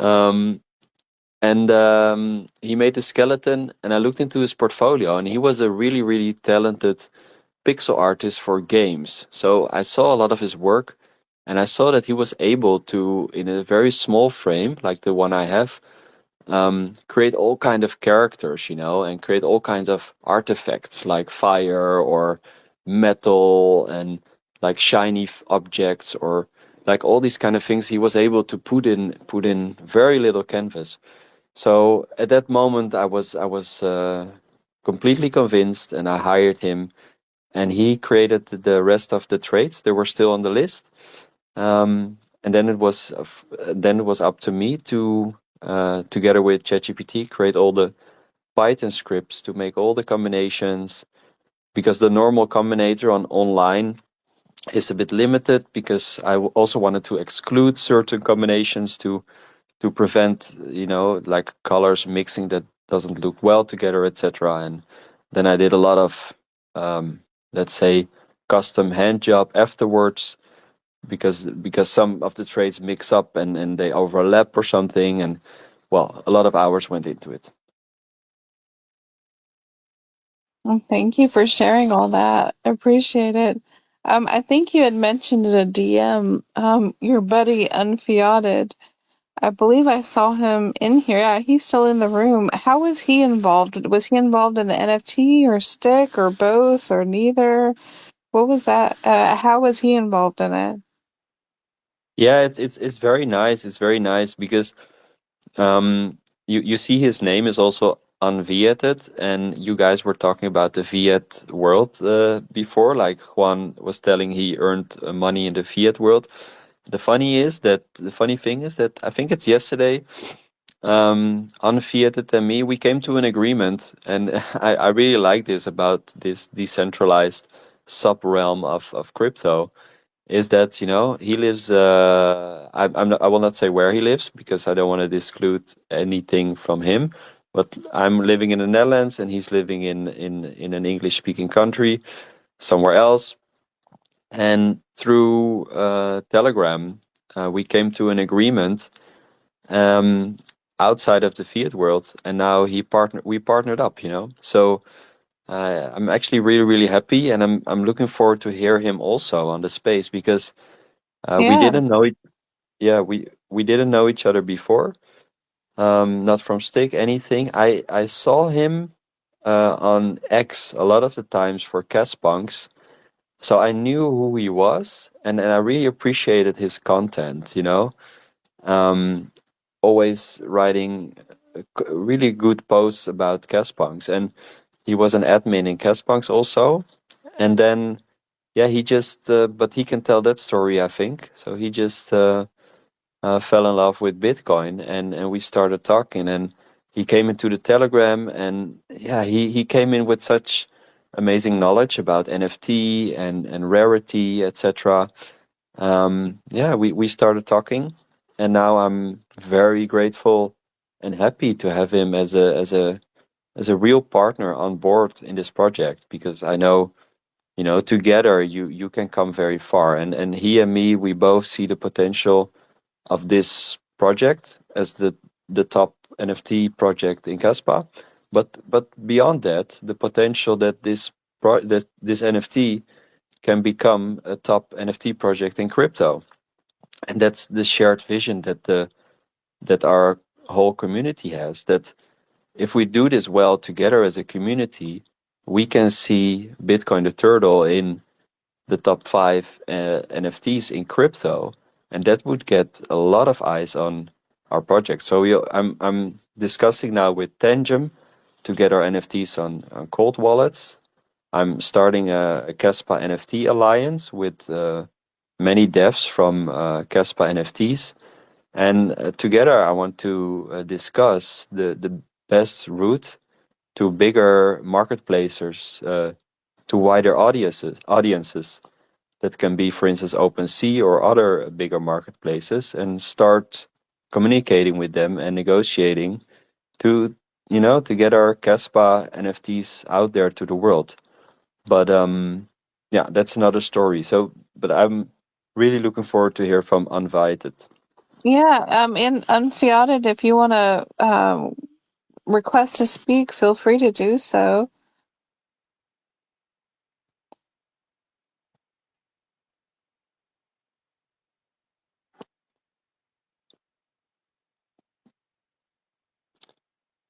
Let's see if he knows.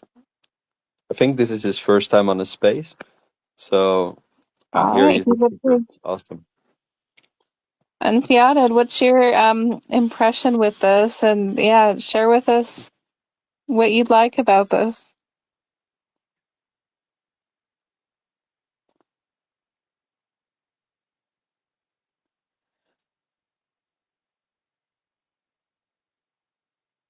Let's first see if we can hear you. Can we do a mic check?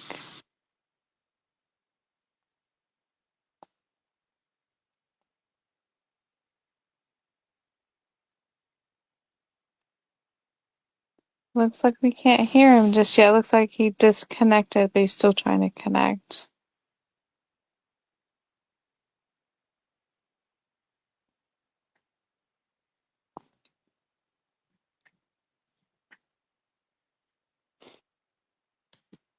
While we're waiting for him to connect, oh, there, it looks like he's speaking now. I was just gonna say, I'm really impressed with the fact that there's collaboration being happening. There's collaboration happening with other groups that you're reaching out with Tangem. That's huge. And getting on there is a huge Hello, way to, bring that adoption. So definitely. can you all hear me? Yeah, there you are. Yeah, Working? welcome. Thank you. So, good evening, Juan and Cara, and good morning, Bock. I know it's morning in the Netherlands. So, so Bock, you said that I'm from an English-speaking country. I'm from Canada, so we speak English and French.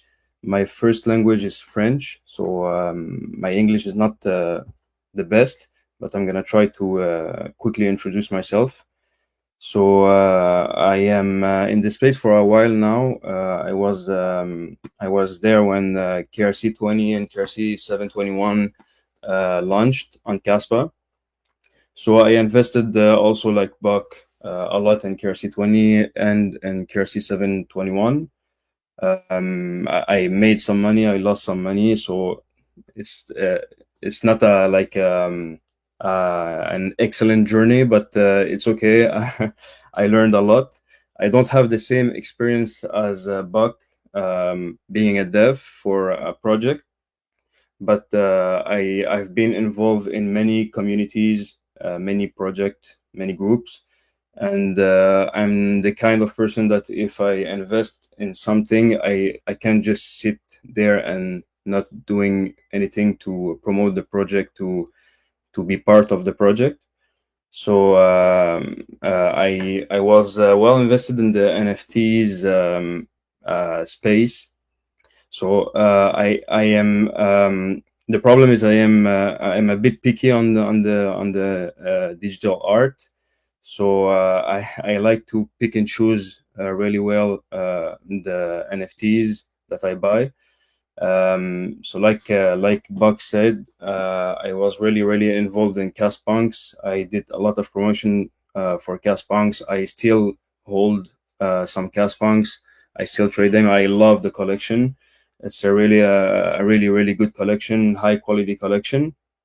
So I did some post about Kaspunks, and Buck was following me, and he saw some of my writing, and he loved my style and everything. So when the project Bitcoin launched, at the beginning I didn't invest it directly in the project. I didn't mint directly the project because I was too busy doing other thing for other project.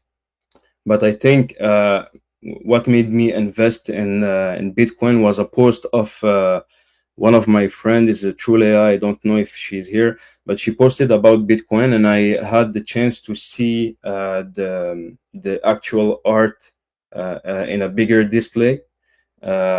Before I didn't like clicked on the collection or anything. I just saw like some post about it, but I saw the actual art, and automatically I fell in love with the collection, with the art. So I joined the community on Telegram, and I saw the energy on Telegram. I saw the professionalism of the dev. I knew Buck. We didn't knew that Buck was the dev at the beginning, but when I talked to him the first time, when he approached me to be his partner, I sent him some voice. He sent me some voice, so I recognized his voice from Stick, but I didn't told him. But when he revealed his identity, I told him, I guessed your voice. I was 90% sure that it was you.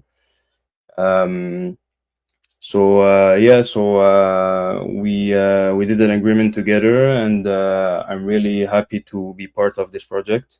I'm gonna try to push the project as much as possible. I like the art a lot. I like the details in the collection.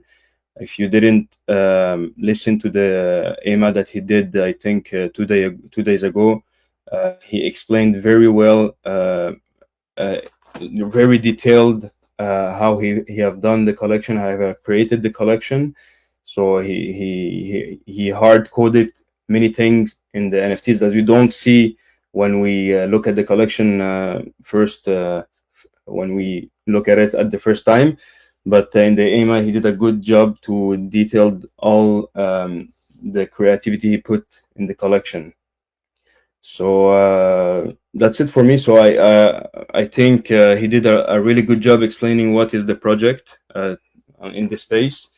And I see many turtles right now in the space. It's a really cool mini profile pic. I see, I think it's Crypto Bandits. I see Matt J, B, Hefty Vessel, K. I think it's I buy Kaspa. So I think we will take over the X platform, and we are ready to make it big. Thank you for sharing that. Juan, do you have any thoughts on this? This is super cool. I'm not very versed in NFTs or any of this. A big part of the reason why I wanted to host something like this and learn. And I'm inspired by what you guys are doing. I think this puts more eyes on Caspa, brings people into the community, and I think it's really cool. I consider myself an artist. I think I have it on my profile, and it's really neat. It's really neat to learn about all this and what you guys are doing. It's awesome. Thank you.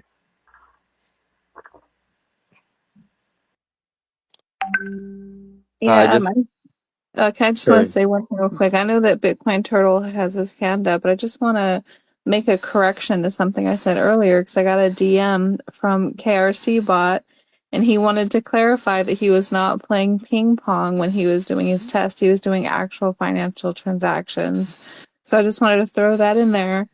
And also, the record that was broken is actually more than that 4,836 we were talking about. Is actually 5,584 as of an hour or two ago.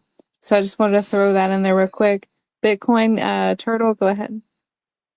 Yeah, I pushed the hand up button accidentally because I wanted to do an emoticon, but I wanted to add a little bit to Unfeated story. To give a little hint for you guys, if you want to watch the AMA still, and do watch the AMA. So what Unvetted is talking about hard coding, is something that I think most proud of in this NFT collection. That, as I told you guys, I felt really responsible with the ticker Bitcoin to make it legendary. So what I did was I took a frame from the video with Jonathan, the frame in which he introduced his pet turtle for the first time to the world.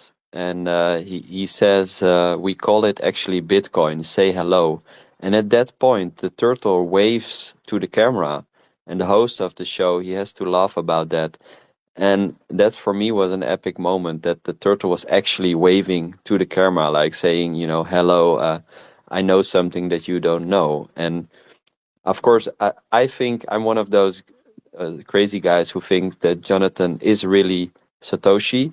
So when he said, like, the turtle, we set it free, but it came back. For me, that's that's the conviction that he is Satoshi. Like, that he says, like, we put Bitcoin into the world, we let it free, but then it came back in the form of Kaspa. So for me, it's one of the most epic moments in crypto history. But what Unveiled is talking about, that exact moment when the turtle is waving his hand, and I explained this more in the AMA, so really watch that. I made sure that every NFT, because as I was saying with Caspunks, what I like is that if you hold one NFT, you feel like you're holding something valuable. And I also wanted to do it with this. So first of all, of course, this is your chance to hold one Bitcoin. If you cannot hold one real Bitcoin, that the price now going up, by the way, it's amazing, $110. Then you can hold this Bitcoin. So that's one thing. But also I want to make sure if you hold one Bitcoin NFT, then you hold a piece of history. And that's why I embedded an extra trait. It's called Original Pixels. And I embedded the square of 4x4 pixels from the original frame when the pet turtle was actually waving to the camera. And every NFT, except for the four most rare, have a piece of that frame hard coded, embedded in the right bottom corner as a signature into their NFT. So I just wanted to add that little part. And reacting to Juan, yeah, man, feel welcome to get into our group because we have a topic about discussing the art. I really like that topic. Some people already started talking about in there, and it's great to talk about the colors and the contrast and the pixel art and everything. And we have a lot more art coming in the form of stickers and Twitter post images, etc., etc. So join us for the art. Yeah, I like your style. I already joined the Telegram group, so I'm in there. Awesome. Thank you. Yeah, man. Looking forward to Awesome. If learning. we could, can we, I just moved KRC Bot as a speaker, and I just kind of wanted to shift for a little bit. Is that okay with you, Juan? Yeah, absolutely. I had Special K came up too, so I had him Yeah, and yeah. KFC bot. Can Let's I have be special first. Uh-huh. before we transition? Can I just give my gratitude for you guys for hosting us? Aw, Yeah, just want to say a big thank you for hosting me and Unviated to talk about our project. I'm thank really you. grateful, especially on this banter that's new, like expanding the banter from the UK to you guys. It's really thankful to be here. So thank you very much.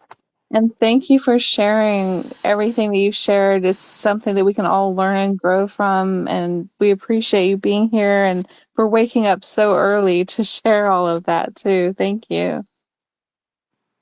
All right, thank you very much.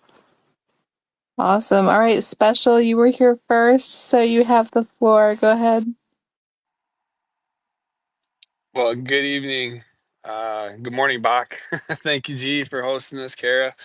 Yeah, I have not been in love with an NFT collection. I got into crypto in 2017 and was like, heard about Bitcoin, was all in, sold completely.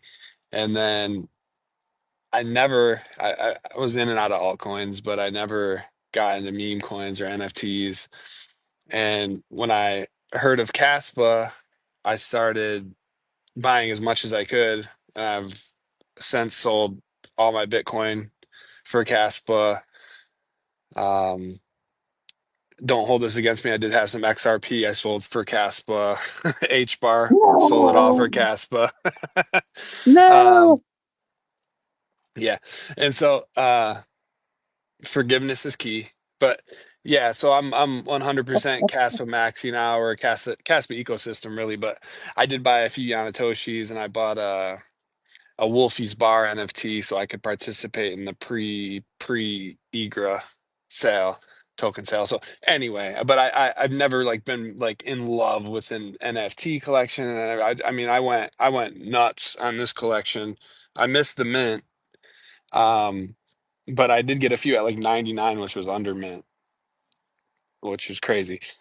But anyway, I say all that to say like I am in love with this collection, and I think the art is absolutely incredible, but as Brock was just saying, the story behind this collection and the thought and the love and the appreciation for, like you said, the moment in history, and such a comical moment in history that we have footage of, like the turtle crawls up to Jonathan and he like, oh, picks up, oh, this is my turtle.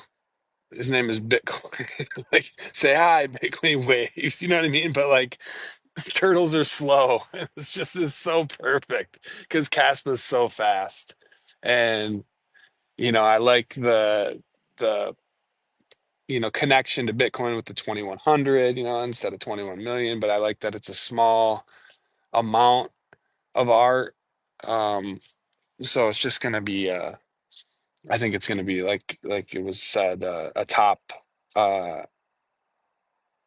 NFT collection in the Kaspa ecosystem. But yeah, it's wonderful. I got a few. If anyone on here doesn't have a turtle and wants one for a decent price, holler at me. Thank you That's guys. awesome. Thank you for sharing that and for being so positive and putting a good word out for their project. That's really nice of you. I put a lot of Kaspa out too. I will say that. No, Yeah, I'm special cat, special cat. I remember you from other spaces, man. So I'm like, okay, yeah, you changed the profile pic. But yeah, man, appreciate you coming up here. And I think I always laugh when I think about that moment when Jonathan picked up that turtle, and you're right, the turtle waved at us, and this is awesome. It's super cool to see the community coming together and creating an NFT with that. I'm totally interested and intrigued, and I've never been interested or intrigued about an NFT. So yeah, I appreciate you all coming up and sharing about this. though. The last thing I will say, if I could, like, I never thought of it in the terms that Bach put it, but to hold this NFT that I have and that I love, and that like they're already talking in the Telegram channel about t-shirts with your specific NFT on it, hats, all kinds of merch and stuff, but like a poster for my wall in my living room. But the fact that like I don't think this will happen, but if number did go down, um it would still mean just as much because I'm not gonna sell it. Like I got several that I'm holding. You know what I mean? Like I love the art. I love the whole saga behind it, and I think it gives so much love to Jonathan and just appreciation for the storyline of cryptocurrency. From start to where we are now and where we know Casp was gonna finish. So yeah, the fact that it's a piece of history and that it's just art is Yeah, is so beautiful. Like he's right. Like I love Caspa and I hold Caspa and I plan on holding Caspa forever and leaving it to my children and hopefully my great great grandchildren. But um you know, to be able to hold a piece of something that is visually appealing. And you know, if I mean, I'm assuming most of us here like either music in some way or some form of art, you know, just does something for you that money could never. That, you know, even even the best money, the soundest money, the most sovereign money, freedom money, you know, that Caspa is, like, art does something that can never do. You know what I mean? And so I didn't even think about it till he said that tonight, that, you know, it's so much more valuable regardless of, you know, what the price tag is on it. So thank you guys. Definitely. Yeah, that's the chord that it strikes. And actually Cara and I are musicians. I know she plays guitar. But for me it's like I'm thinking of, you know, when Brock came up here and shared and exactly the way he's talking, I'm like, this would be cool to share with my son would get into this. He would love this, you know, and he loves Caspa too. So yeah, If this I is can definitely put striking a chord for sure. maybe a few more words in there to follow up on the art and what Kara was saying. Is it okay? Yes, please go ahead. Okay, thanks. And it's about this maybe is a new way also for Caspa to reach other people actually, because I was a bit surprised. I'm starting in Telegram now this group of the Kaspa NFT Alliance to connect with other NFT devs. And I thought it would have been done already, but it hasn't. So I think we have a chance here also to like the art part of Caspa to get out into the world, and it also inspires me if you talk about music and other kinds of art. And I was also surprised that NFTs are not yet on Tangem, for instance, and I'm in talks with Tangem, and there is a deal on the table actually. They told us like if you are able to buy this many cards, then we can put the Caspa NFT on the top, not on the top maybe, but put it in front of our roadmap, you know. So I think there's an untapped potential here for the Kaspa community to put more emphasis on art through NFTs or also look into other forms of art and digital property to also connect to a wider audience. That was what I wanted to add. Thank you. And thank you for letting us know also about Tangem and where they stand on this, because I was wondering too, what's their policy? Where do they stand when it comes to what it takes to accept an NFT through their cards and stuff like that? Do they accept any other NFTs? Would would Caspa Yeah, be the first, Kaspa or do NFT. they already accept NFTs? Other NFTs, yeah, other NFTs, and they showed me the roadmap. So I asked them like, you know, can we have Kaspa NFT in Tangem? And they were like, the first answer was simply like, check the roadmap. And then I looked at the roadmap and there was nothing there, you know? So I came back to them. I was like, okay, I understand that you're a business, you have priorities, but is there a possibility to get Kaspa A on the roadmap, Kaspa NFT, and B, put it on top of the roadmap, you know? And then she was going back to the team. And then she came back with the answer like, actually, yes, it is possible, but you just have to buy this amount of cards, you know? I'm like, okay, we're progressing. So that it told me that it has not been done before. I think the emphasis at the moment is more on Kaspa and the KRC 20 has been. But now with this Kaspa NFT Alliance, I think we have a good chance to really make get eyes on also the NFT part of Kaspa and take it more seriously. How many cards are they having you pre-buy? I'm just curious. Yeah, she told me 1,000. So I'm Wow. discussing now. I'm discussing now with them if that has to be one buy from us as a project, or it can be a combined buy with the Kaspa NFT Alliance with multiple projects because that makes it easier, of course. Um, but actually, I'm pretty confident that even if we have to buy it as a project, because I also want to have custom Bitcoin NFT cards, I think we will be able to do it with our community because we have really strong community, like Special K just coming up here. We have a really strong community, and also like people with a lot of Kaspa, let's say. So I think we can get people together, make a crowdfunding or whatever to make this happen, because I want my NFTs on cold wallet as soon as possible. So Yeah. me and the community, we all see the value of it, and we will do everything to get it there as soon as possible. Yeah, I'd like that too, and I would love to chip in to reserve one if it's possible. I know I'd like to buy one for my son. I want to get him a cold wallet, and I think having a turtle on it would be a great introduction for him. I think it'd be really a Wow, that's fun so way cool. to give I this have to a not thought teenager. about that, but I've not thought about it. But you can get a Bitcoin for your children, of course. Yeah, and Actually, with the turtle, it's really it's a good way to introduce it to a teenager because it's fun yeah. looking. Actually, I have two little boys, and that's the fun thing about this work. It's not work, So they see me working behind the laptop, creating these turtles, and they we have a lot of fun together. They want to see all the turtles, all the combinations. They they go really crazy for them. Yeah, definitely. If we can just kind of shift gears a little bit, I want to hear from KRC Bot, and it looks like he also has a turtle in his profile picture, so it's a good segue into letting him speak a little bit about, I guess, some of these things that were not exactly the world record, but things that were including in the spikes that were happening with the transactions. I want to hear from him directly because I don't like giving misinformation or guessing, and so I just want to hear directly from the source. So, KRC Bot, go ahead, take the floor. Hey, how's it going? Thanks, Juan. Thanks, Cara. And thank you, Brock, for waking up at 5 o'clock in the morning to say hello to everyone. But as you can see by the little profile picture, I've jumped in and definitely supported yet another little project here. I'm very happy about it.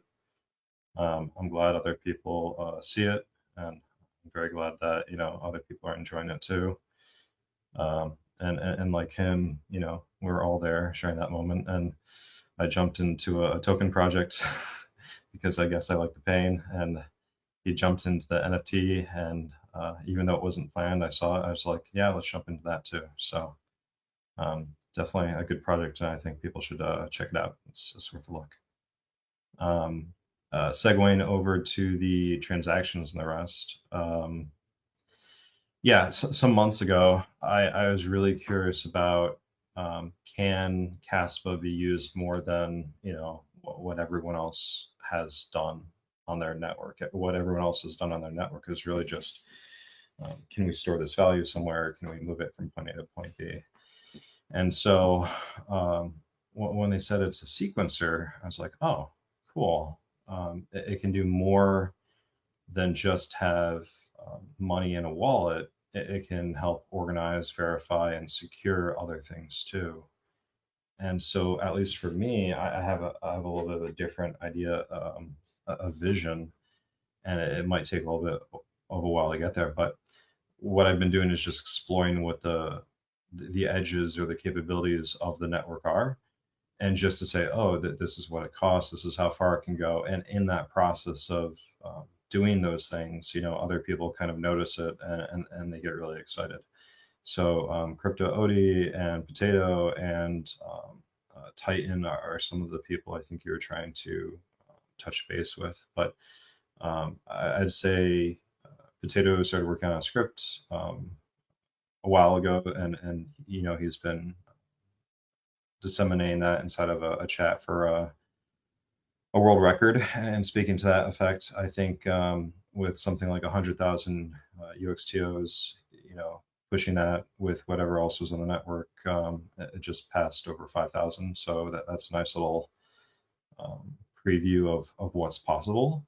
But in doing that, he's also showing, hey, listen, we can actually beat Solana. Now, that is just to say, okay, we can spike it, we can push the network kind of thing.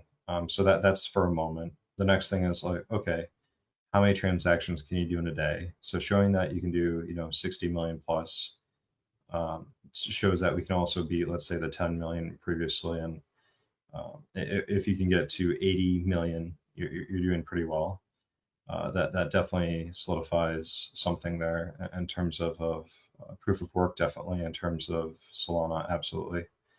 And then there's another one I've been looking at, which is Solana did 11.4 million transactions with 11.4 active wallets in a month. So maybe this month we can exceed the 11.4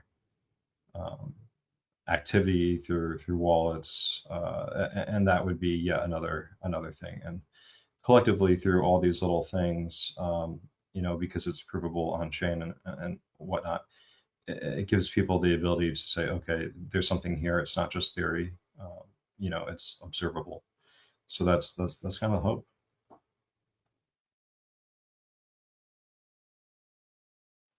That's awesome. Can you share with us a little bit of the technical aspect of what exactly you're testing?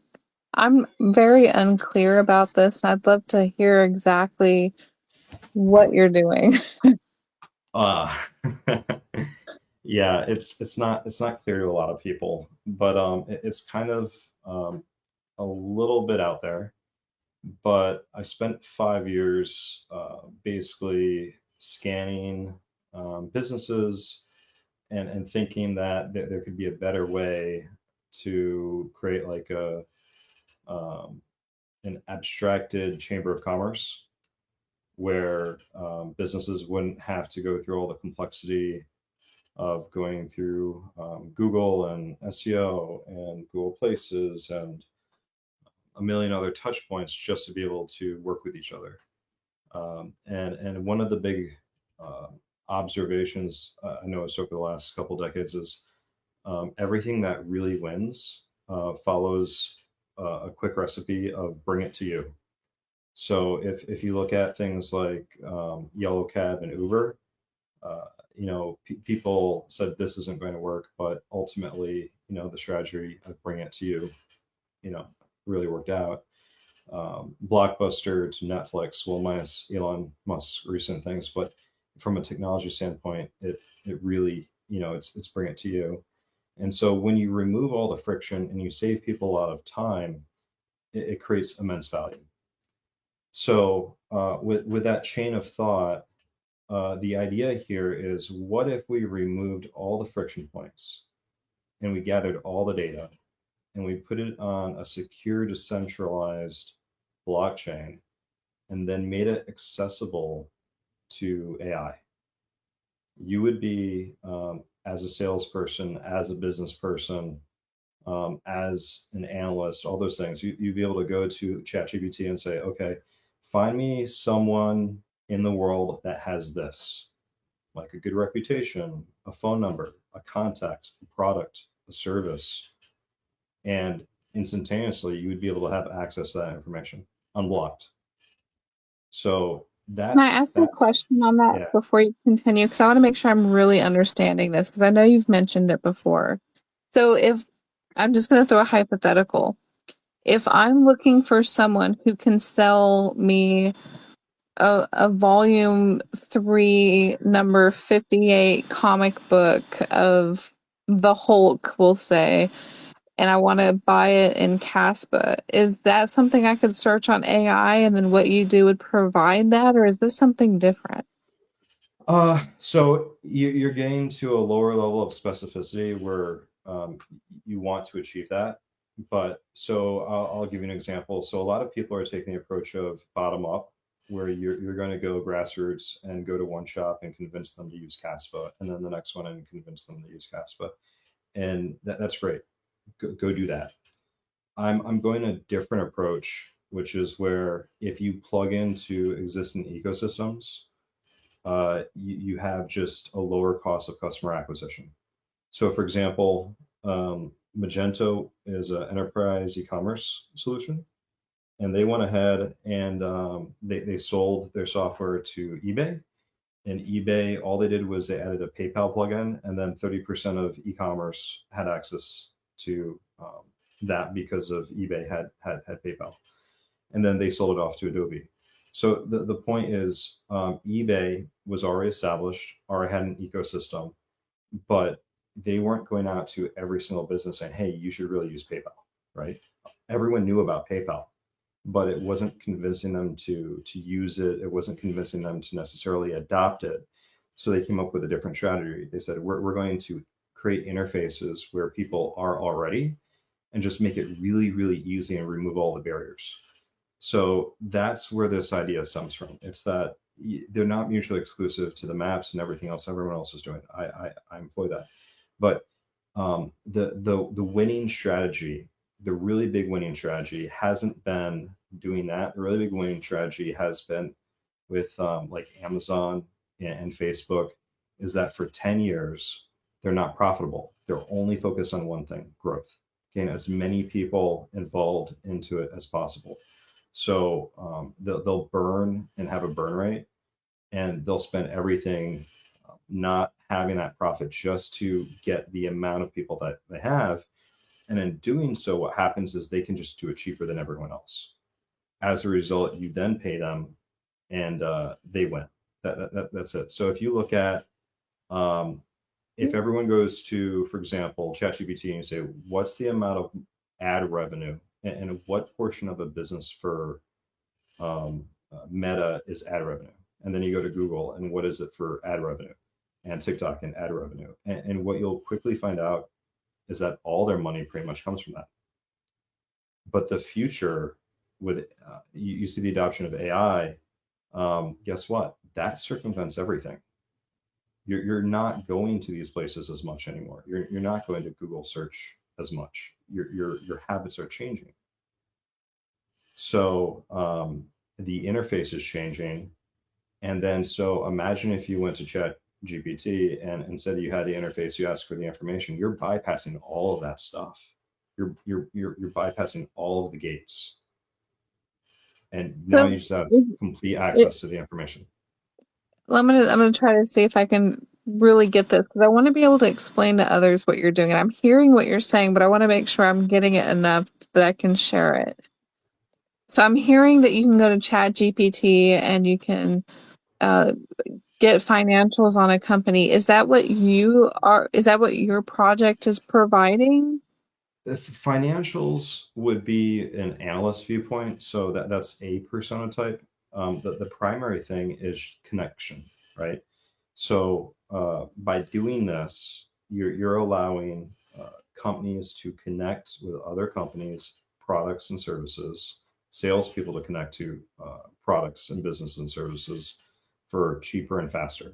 That's the baseline. Is you're creating a highway between businesses without all the friction points. The I other bit to it, definitely get that. Can you give me an example of a sure, specific? sure. Okay, so let's say you have a, you could be a consumer. You say, I need to get my roof fixed. What's your process of doing that? Well, first, let me go on Google, then let me search for it, then let me go to maybe Google Places, then let me go down a list, and then let me look at a bunch of reviews, and then let me, right? So everything is you searching, spending your time, effort, energy, going to look for that solution. Right. However, if you're using ChatGPT, you might say, okay, get me a roofer. And it's like, well, sorry, I don't have up-to-date information. I can't help you with that. However, the last time I looked on the internet, I found these, maybe you could give them a call, but that's not necessarily qualified information. It's not necessarily up to date, and it's not even the best thing for you. So if you have, let's say, a historic home, you don't want someone who's working on um, new construction grade shingles. You want something that's very specific for your home. So when Yeah. you get with AI, what happens is it starts getting to know you. It's going to understand your preferences. It has a local memory, like a codex, at least. The framing of that can be used differently between different AIs. But effectively, what the next step with AI is resonance. It wants to be effectively your friend, the long-term memory, and it's going to say, okay, I know everything about you, and I want to align with your interests to give you the best experience possible. but it needs information. And the places where it gets that information right now, not great. So if it can tap into something with real live information, it's going to use the cheapest, fastest way to do that with the least amount of errors because they're paying for electricity. All So right, here's my information, next question. yeah. I'm sorry, I don't mean to keep interrupting, but I also want to make sure you don't go further while I'm stuck on this part. Okay. Okay, so you're providing connections between what businesses are offering at a faster, cheaper rate on the Kaspa network, right? So that ChatGPT can access it and give people information in real time for their preferences. Am I correct so far? Yeah, that's So the in terms question, of what it, yeah, technically does. It's a connection plane and gets people from Web 2 to Web 3. okay, But so the next question is how do you integrate something that's Kaspa related with something that's not Kaspa related, like a Grok AI or with Gemini or with some of the bigger AI? Is this something that can work with that, or does this have to be a Kaspa generated AI? no, so there's standards. One is called an MCP, and the way this interfaces is that you have a standard model protocol where you can speak a certain language and it's compatible, it's interoperable. So that isn't a concern. The biggest concern is just making sure that the data is fresh, up to date, accessible, scalable. Wow. So so that's not a problem at all. Um, the the other aspects are really just about onboarding. In any platform, you have a chicken and an egg. So by building or preceding the entire public database, you have a way to first show the world that you have this data, and then second, you can start building on it. So people see the wallets and they think of it only in terms of the current construct, which is it goes in your pocket and you make one when you need one, but it can be used for other things. So in a business world, you have safety data sheets, you have licenses, you have registration, you have real world assets, you have many other things besides just money. So you can put these things into a wallet and it's a form of communication. So it becomes data. So what Bitcoin would call spam, we can harness. And if you can simultaneously serve 800 million people or 10% of the world's population in real time, I would say that's scalable enough to do this process. Whereas I don't have another way except for private databases where you could do this. And the reason you wouldn't necessarily want to do that is because time and time again, all the private databases keep on getting compromised. So if you look up 800 million users with, for example, Facebook, database compromised. If you look at Home Depot, database compromised. Target, compromised. So if you put the records, the public information for a business isn't personal identifiable information. It's meant to be seen. Businesses are paying for this visibility, and a lot. They want to be visible. It's just that everyone's gatekeeping them. So if you remove those barriers, you'll supercharge velocity between businesses. Okay, I see where you're going with this. That's really fascinating. So I'm hearing 800 million, which is, to me, this is an international, not a national thing you're working on, right? So I'm thinking that you're working with many databases. And then my question at this point is, are you having to deal with any international regulations, especially when you're dealing with the privacy, the gatekeeping, the people who want it visible versus the people who don't? Are you running into any like law issues with that, or what's going on? The 800 million was a representation of Facebook and having their private user database being exploited. In terms of businesses, I'm focused on the US because of the regulatory. I do have an extended international database that exceeds over 100 million, but because of some of the factors that you spoke to, I'm not ready to bridge into those other zones. So having the data and then being able to utilize it are two different things. because this is business data and it's public record, what you're doing is you're collating it and making it viable, just like having a yellow book. So all this information is in the public domain, but what you're doing is you're making it cheaper and faster to get access to. Now, if you look at something called like Apollo is recently that they just added another $100 million to their pocket.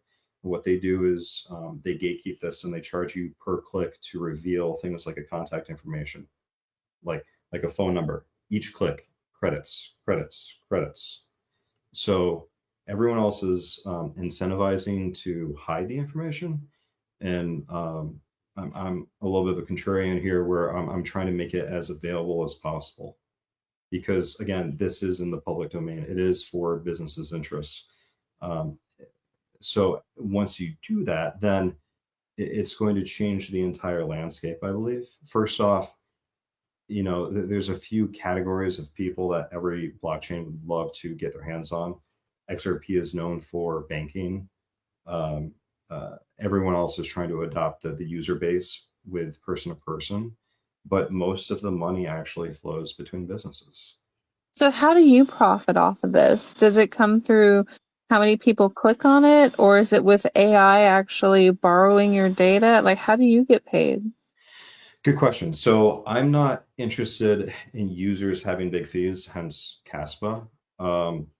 And the big thing here is to keep the price as low as possible, which means that there's places for opportunity. So it's about on-ramps and off-ramps.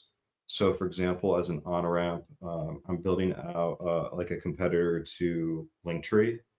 And then using that, you have upgrades in products and services, which would be like AI scheduling and CRM and ERP and other advanced integrations. Again, for a business, this is about cost savings. It's about time savings. And then in that time and cost savings arbitrage, you can find value. Interesting. What do you think about this one? I want to hear from you. What do you think of this? Well, you were going with the questions. Yeah, it's fascinating.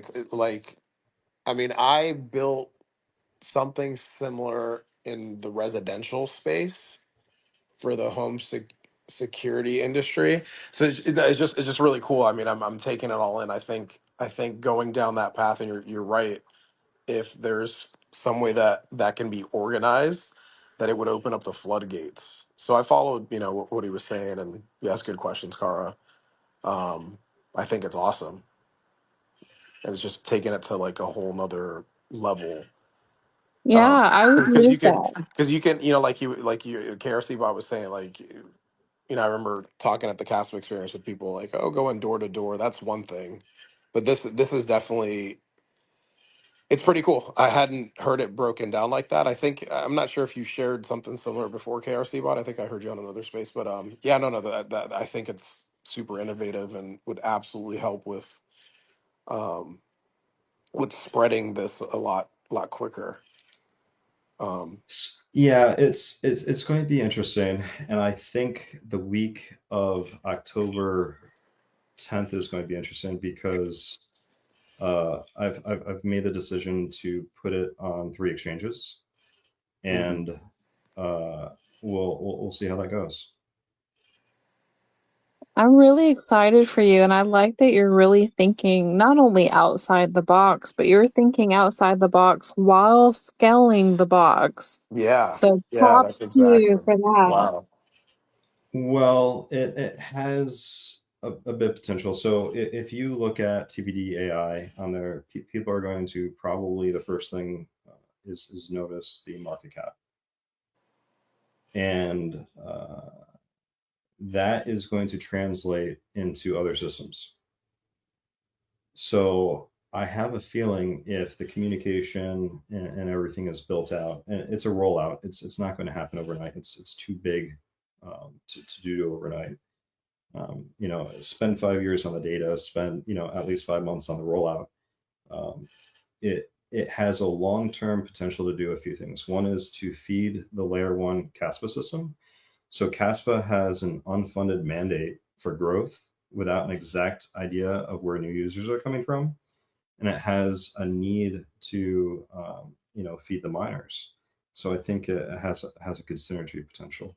So that's kind of the first part, because it knows exactly where the customer base comes from, and I can at least show for the last 48 hours it's been feeding miners straight, and the goal is to keep on doing that, at least for like 20 years. So it's a big goal, but what that does is there's mutual respect for the network and providing support for the security model. So if you can keep the security budget fed for 20 years, I think that's a pretty good gift to the ecosystem. It sure is. How far along are you in the project?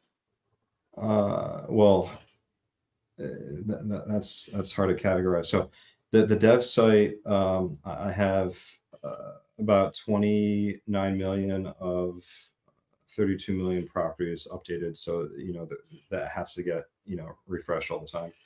About a year ago, I created all of the metadata for the NFT, so that's all on GitHub, and that's verifiable. I'm deploying all the addresses on the blockchain, so that's why you see the transfers all the time. So if you go to the KRC 20 page and you look at the transfer list, you just kind of consistently see 5,000 transfers happening every 15 minutes all the time, 24/7. So that's being deployed, so to speak. And then when layer 2 is out here with IGRA, then the idea is each of those wallets become bridgeable data points for IGRA to work on a paymaster contract. So what does this mean? How does that work? What it means is that when a business can verify and onboard properly, it doesn't even have to pay in Kaspa. There's just going to be an allotment of Kaspa there to be able to do the EVM logic that they need to. So for example, if you're onboarding and let's say you paid $100 for service, then immediately you have the Kaspa saying in the wallet, and because it's affordable, then you'd be able to do all those things, which wouldn't be like dissimilar to something like if you've used KNS services and you want to update your profile and you want to save information and it goes to the sequencer and then it gets stored to the database. The delta here is instead of using a private database, you're trying to get it on chain. Now there's some caveat to that. So like when I say on chain, it doesn't always mean within indexer blocks. It can also mean IPFS as an offload. So I'm curious, what has been the most challenging part of this? What has been sort of something you weren't expecting to happen or did expect to happen and it was a big challenge, maybe even something you haven't gotten over yet? I'm curious about some of the hurdles you might have been facing. I think it's just initial reaction.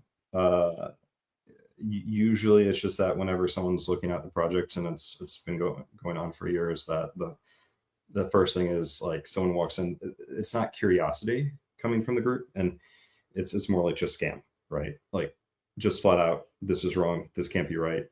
I think it would be a perception or attitude, whereas just saying, okay, what are you trying to achieve? How are you trying to achieve it?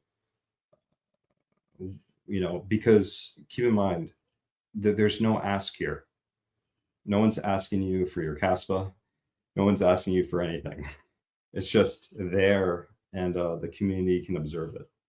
And the rest of it is just progress updates saying, hey, look, here's another milestone.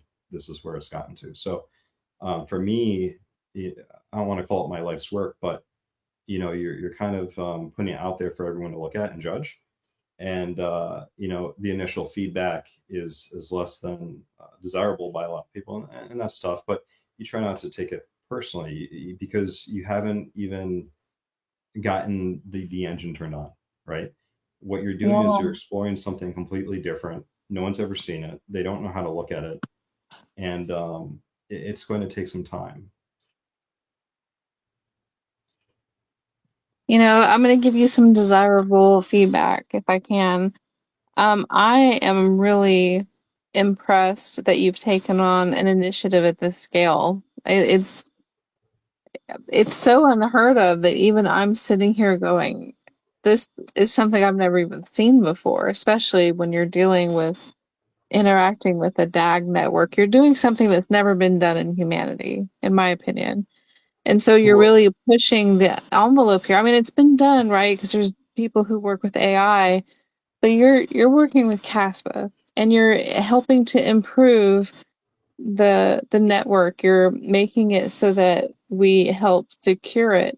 You're making it so miners get paid. You're making it so that people can find the services without so many middlemen, and they get that information quicker and they get it faster. And like you said, you're not even asking for any Caspa from an end user to just get this information. You're really providing a public service here. And I thank you for that. And you're putting your blood, sweat, and tears into this. And a lot of this is going to be over so many people's heads that in a way you're doing thankless work. So I so appreciate yeah, what you're doing. I appreciate everyone for showing up. The biggest thing I try to do is just show up for other projects. Add value there. I've never asked for payment. I've never asked for any of that. I just try to understand, what the needs are of the ecosystem and, go through the same hurdles everyone else is going through. And that way I can say, hey, I've been here. I've been through the same pain points. I get it. I'm here when, Change did what they did and Caspa market has gone down and been impacted by it. And, recently with Hybit, and just trying to make sure that you don't lose your supply there and things like that. So all the same pains, and that's why I get also the knee-jerk reaction where um, people are skeptical. So you just do it and you keep at it and you keep at it for a long period of time. Izio here, he's for example, a good developer, part of the core, working on Cassia for a long time here and decom and has good ideas. And I'm looking to incorporate, his messaging protocol as best as I can, a little bit of a hybrid. And there's other people coming in with really, really great ideas. I know Izio is also working on another project with payments and businesses as well. So I think there's a lot of desire from the ecosystem to go ahead and come up with a way to get Caspa into businesses and to the daily life of people. And in many ways, it's going to allow people to be freer and better off and safer. We think about a sovereign layer one and we think of people, but people are still locked into business communities. And if you can also get like a sovereign business layer wrapped in with it, I think that will really change things. Coming from a history with hedge funds and banking and things like that, um, the question is, what's the immense value that they bring to the table? And if, let's say, that wasn't really part of the equation, would everyone's life be a little bit better for it? And I don't think anyone in this room is going to say that they're going to feel really poor if you remove all the friction, the time, the pain, and the expense of being able to do the things that you love and care about. Yeah, I want to like what's very present to me with the work that you're doing and how you're going about it. I do think some of it, some of it even went over a little bit of my head, but what I can see and feel from what you shared and where you're going with it speaks to what it's like to create in the free market, and that's why, I'm excited to be on a show like this and to be able to talk to people like you and to have you share what you're doing because you know there may be skepticism, there may be all these questions, but people that come with that criticism or come from that place, they're judging it based on what they know. And like Cara said, you're doing something within a protocol that people can't conceive right now. Their frame of reference and how they're thinking about it, there's no frame of reference. So you're totally, outside the box, but within the ecosystem of what Caspa represents, and that's really innovation. This is something, yeah. It's The, pretty cool what you're building, man. I'm So I'm just not want to tell you. asking, yeah, I'm not asking for people's trust. I'm not asking for money. I'm not asking for anything except for just, be curious, right? Yeah. Well, And yeah, that speaks to what an open, decentralized protocol can do, and that's, I think when people are maybe questioning things or whatnot, they're coming from a different frame of reference. So that's one of the beautiful things about building within an ecosystem like this. We've never seen anything like this. So there's never been a Kaspa. You've never been able to go down the thought process that you've gone down, and like you mentioned, this is your life's work. You've have a lot of experience with this. So I again just want to commend you and appreciate you sharing what you're doing because it's super cool. I'm like, Also, I want to add to that. yeah, I want to add to Juan real quick because Juan has hit the nail on the head. And I really want you to hear this, especially because you don't get a lot of that thankfulness from people who are still, this is over their head. The frame of reference, like Juan said, is just not something most people can conceive.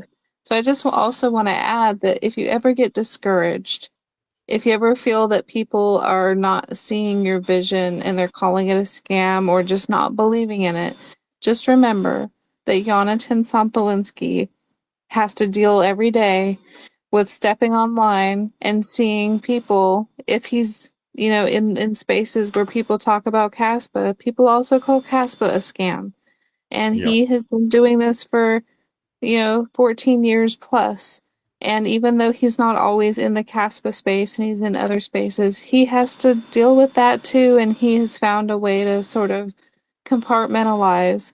So I would encourage you to maybe channel some of that energy if you ever get discouraged that people aren't seeing your vision, to just keep doing what you're doing. Because I believe in you. I know a lot of us here who are listening to you believe in what you're doing. So please keep doing it. The best way to kind of honor his ideas, I think, are also proving that they work, right? Finding the gaps in Caspa and coming up with a solution to fix them. So coming up and saying, hey, can we explore getting allowed transactions in a day?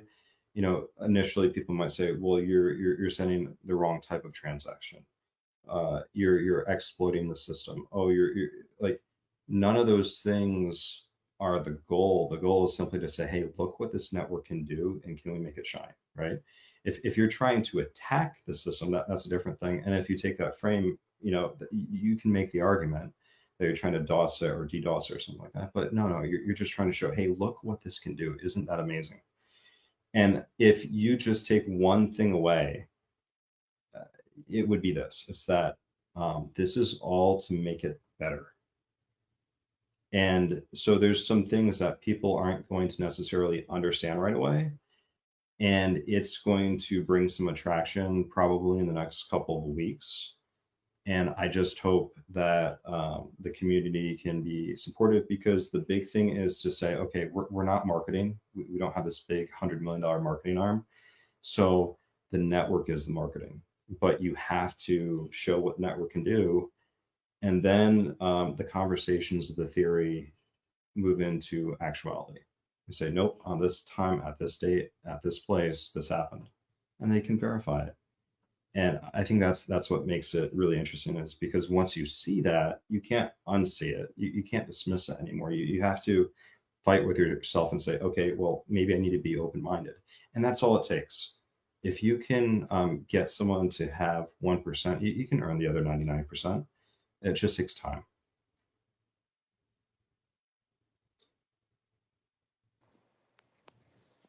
yeah, you hit the nail on the head. It takes time. It's about us seeing everything play out, man. So again, just appreciate what you're doing and keep at it, like Cara said. Yeah, thank Cool. you for sharing that and for explaining that. And if I see people throwing FUD, I'll do what I can to share what I know and what you're doing, and maybe just invite people to have a more curious mind about it without just jumping to conclusions so quickly without any research, which frankly is one of my pet peeves.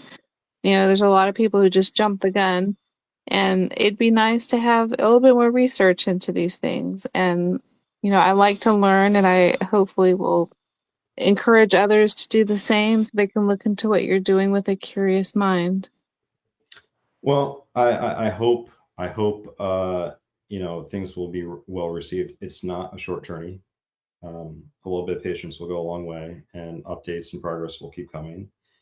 I'm very happy that, you know, just the other day hit 5 million anchor point wallets. I understand that in Casa, FYI, that looks really weird. I understand they have a ranking system. I understand all those wonderful things. I also understand that if the wallet gets updated, the way a wallet counts might be, for example, once it's activated and it sends rather than if it receives. So the thing is that some upgrades can happen, and the perception or the measurements and the tooling can change as well. So, you know, those things aren't not feasible as well. So, I mean, as the network and the tooling and the capabilities evolve, so should the reporting, right? So, and that's okay. So, for example, even on Casa FYI, you know, just the testing and the performance of all the transactions. Khalil, who you know does all that great work there, how to go ahead and change the graph. So, you know, it advances Kaspa, it advances the ecosystem, it advances, you know, everything in the right direction.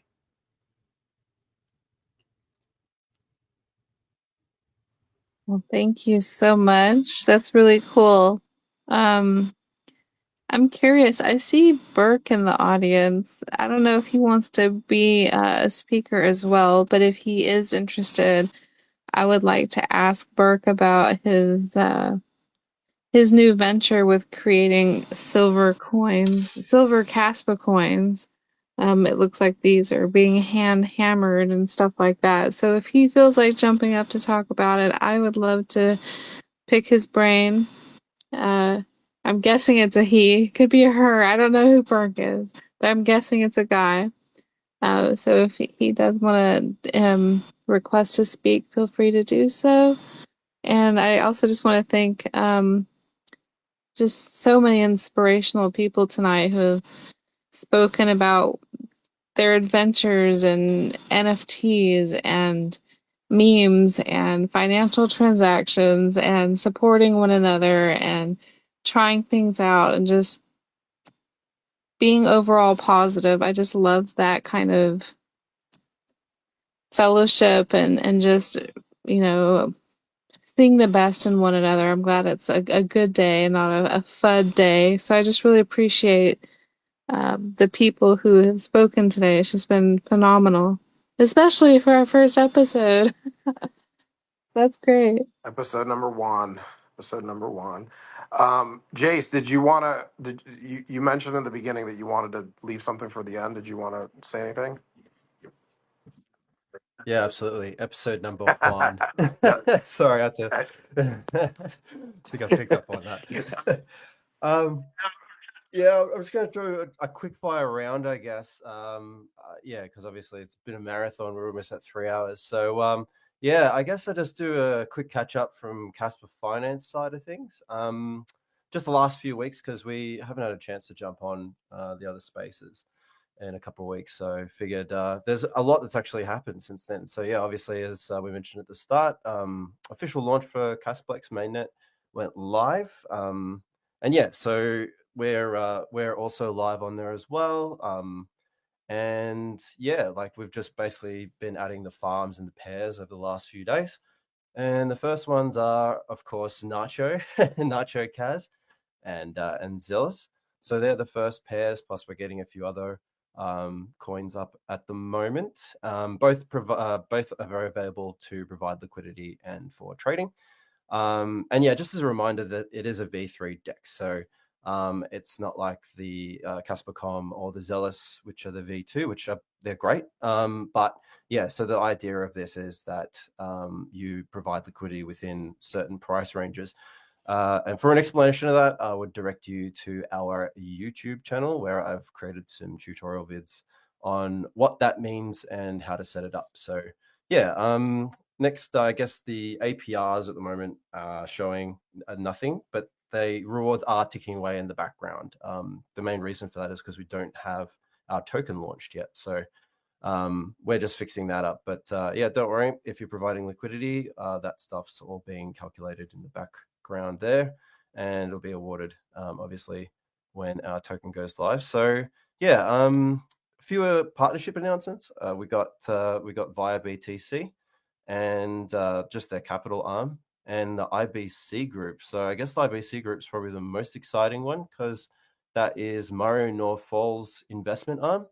So this will hopefully put Kaspa DeFi in front of potentially 2 million people, right? So through his X account, and we'll be joining roundtables and getting the word out there. So yeah, that's pretty exciting. We're excited for that. I think James will be doing most of that legwork as he does.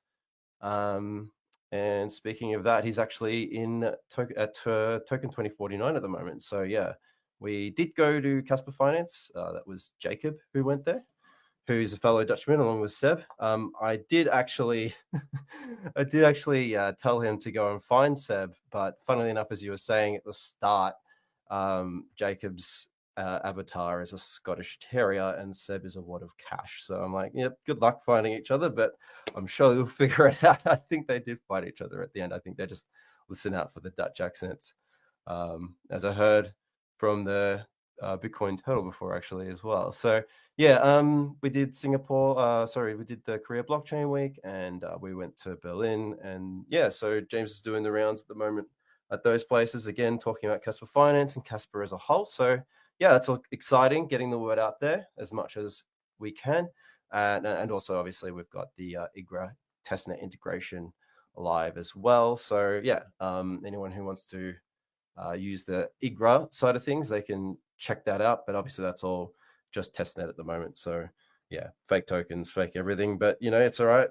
It's just to sort of test the network out and see how things go. And yeah, all those touch points will be measured for an airdrop later on as well for our tokens. So yeah, another thing, I guess, which I've mentioned on the other blockchain banter is the other project that I'm a part of, which is gemlaunch.fun, which is a hybrid launchpad. Basically, it just takes the sort of fair launch bonding curve graduation mechanics and it applies them to just standard token coin launches, but also projects with maybe a little bit more utility where they can actually set a treasury amount, so up to between 0 and like 25%, I think. Yeah, that's right. And yeah, so we're actually testing on testnet at the moment. We got most of the front end all sort of built out. And yeah, the token, each token, and whether it's a pro token, which is the more advanced one, or the basic tokens, they can actually have their own little communities. So there's like a chat in there, and the ones, I guess what excites me the most is the pro token communities is they can have like little DAO. It's almost turns into a little DAO or a decentralized autonomous organization where it's token gated. So like, or basically the token creator can set it so only holders with a certain amount can do like spotlight chats, which are like your pin chats, and create polls. So yeah, people can go in and holders, people who are, you know, maybe believe in the project and who have accumulated a bit can go in and create polls and, you know, ask you what should we do with our treasury, or, you know, what should we do for marketing, or all that sort of stuff. And part of the treasury can be awarded to engagement within the little mini ecosystem. So yeah, I mean, that's I think that's a kind of a cool thing that we've all sort of got working at the moment. And it is a self-managed database at the moment, but I think it'd be really cool to do something like Kasia. Maybe try and integrate that later on down the track. We'll have to see how that can be integrated, but, you know, making it more decentralized would be pretty sweet, I think. So yeah, anyway, and yeah, so there's obviously like a gamified leaderboard to try to make it really engaging and all that sort of stuff. So yeah, there's plenty more to come with that later as well. And yeah, I think that's it for the most part. I'm also working on the Kaspa visualizer at the moment. I'm trying to make I made a new cypherpunk theme, which is all teal. And at the moment, I'm trying to get the Kasplex block. So any Kasplex transactions on a block, or basically the roll up in a block, that turns white. So the block, that way you can actually see where the Kasplex transactions are in the DAG. But there's a few technical hurdles on that, just because of how it works. So yeah, I'm still trying to work that out, but it's coming along, and yeah, I'm excited for that to sort of be one of the cool tools you can go and have a look to see where the L2 transactions are sitting in the overall block DAG. So yeah, that's pretty much it for my update, I suppose. That's a lot of updates, Jace. That's a lot of stuff you have going on. You're also doing the visualizer. That's a lot. Oh my God. What's your favorite thing you're working on right now? I would say probably because I'm a bit more involved with it would be the gemlaunch.fun at the moment. The visualizer was really hard work. So, I mean, that went from like fun to pulling my hair out to try and get working. And then, yeah, it's back to being fun again. So yeah, I think the probably gem launch at the moment is the thing that I'm involved with, that I'm having the most fun with. And yeah, I've been making the little videos for the X announcements for Kaspa Finance. So the little ghost flying around, like that's pretty fun. So can I ask you a question? I find that pretty fun. So the Kaspa Finance, is this something that's going to allow borrowing? Is that what this is, or is this something else?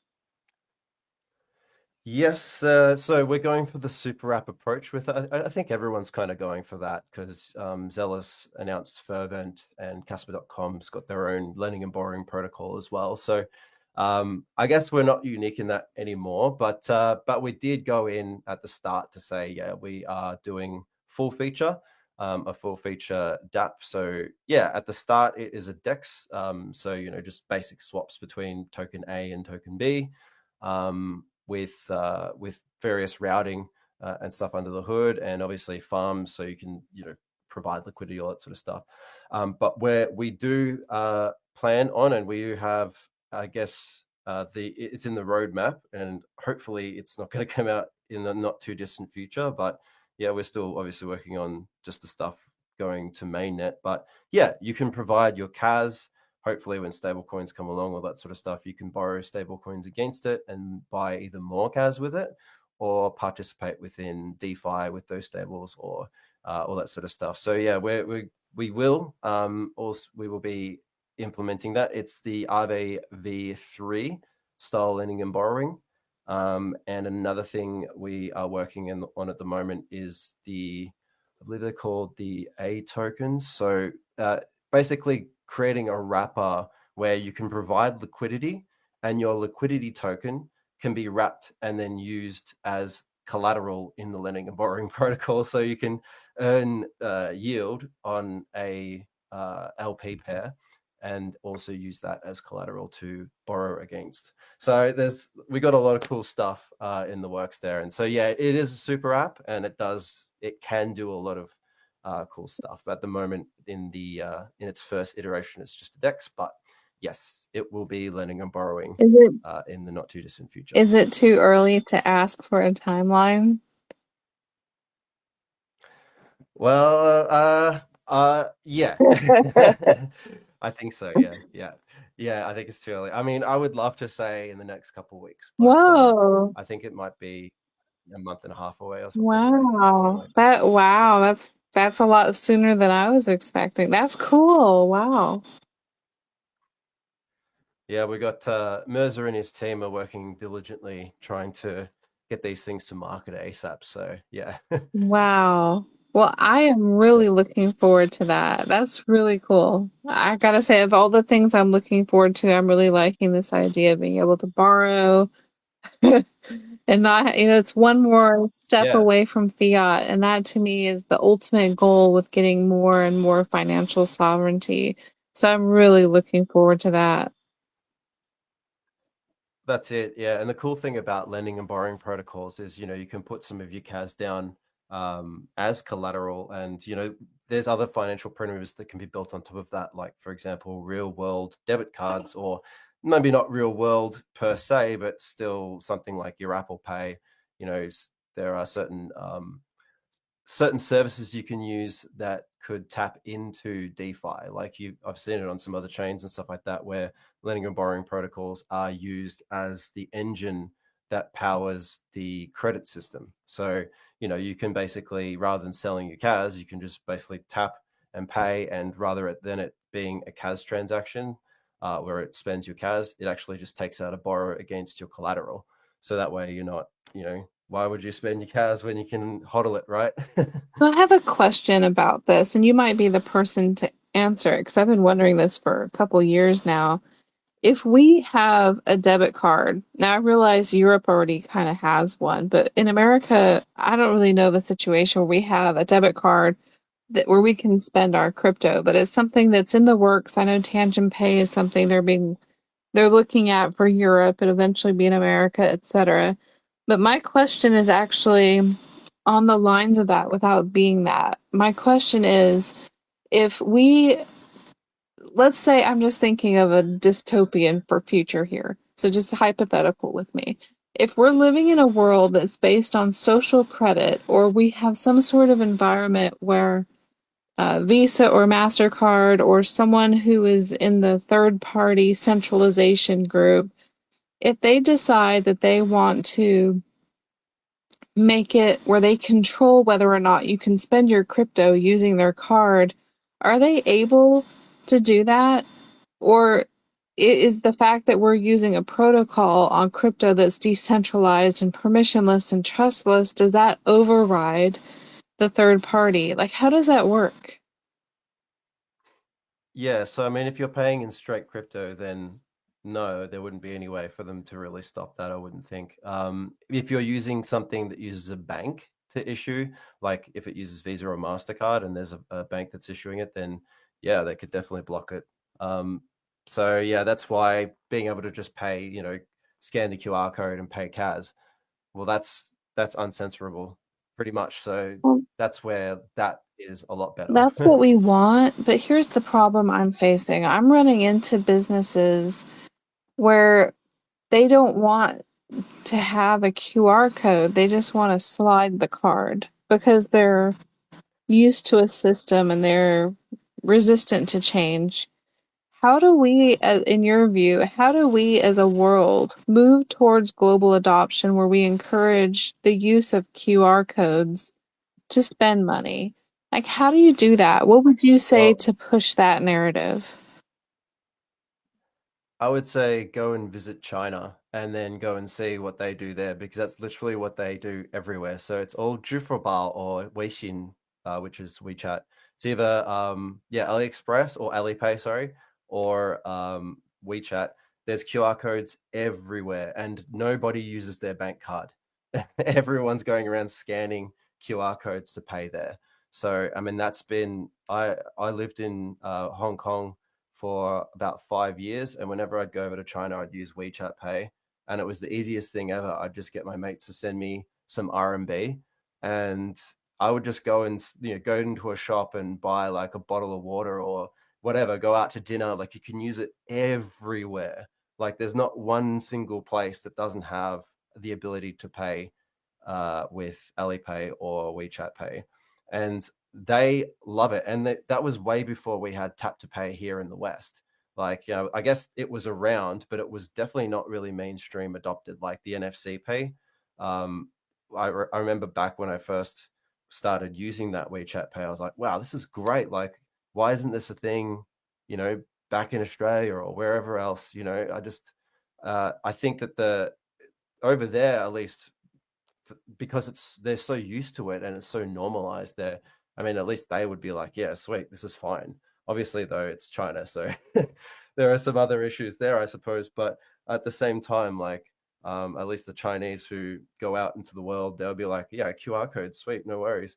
But I guess they're a good testing ground for it to be for it being a major success. So if 1.5 billion people are totally down to use it, then hey, why aren't you?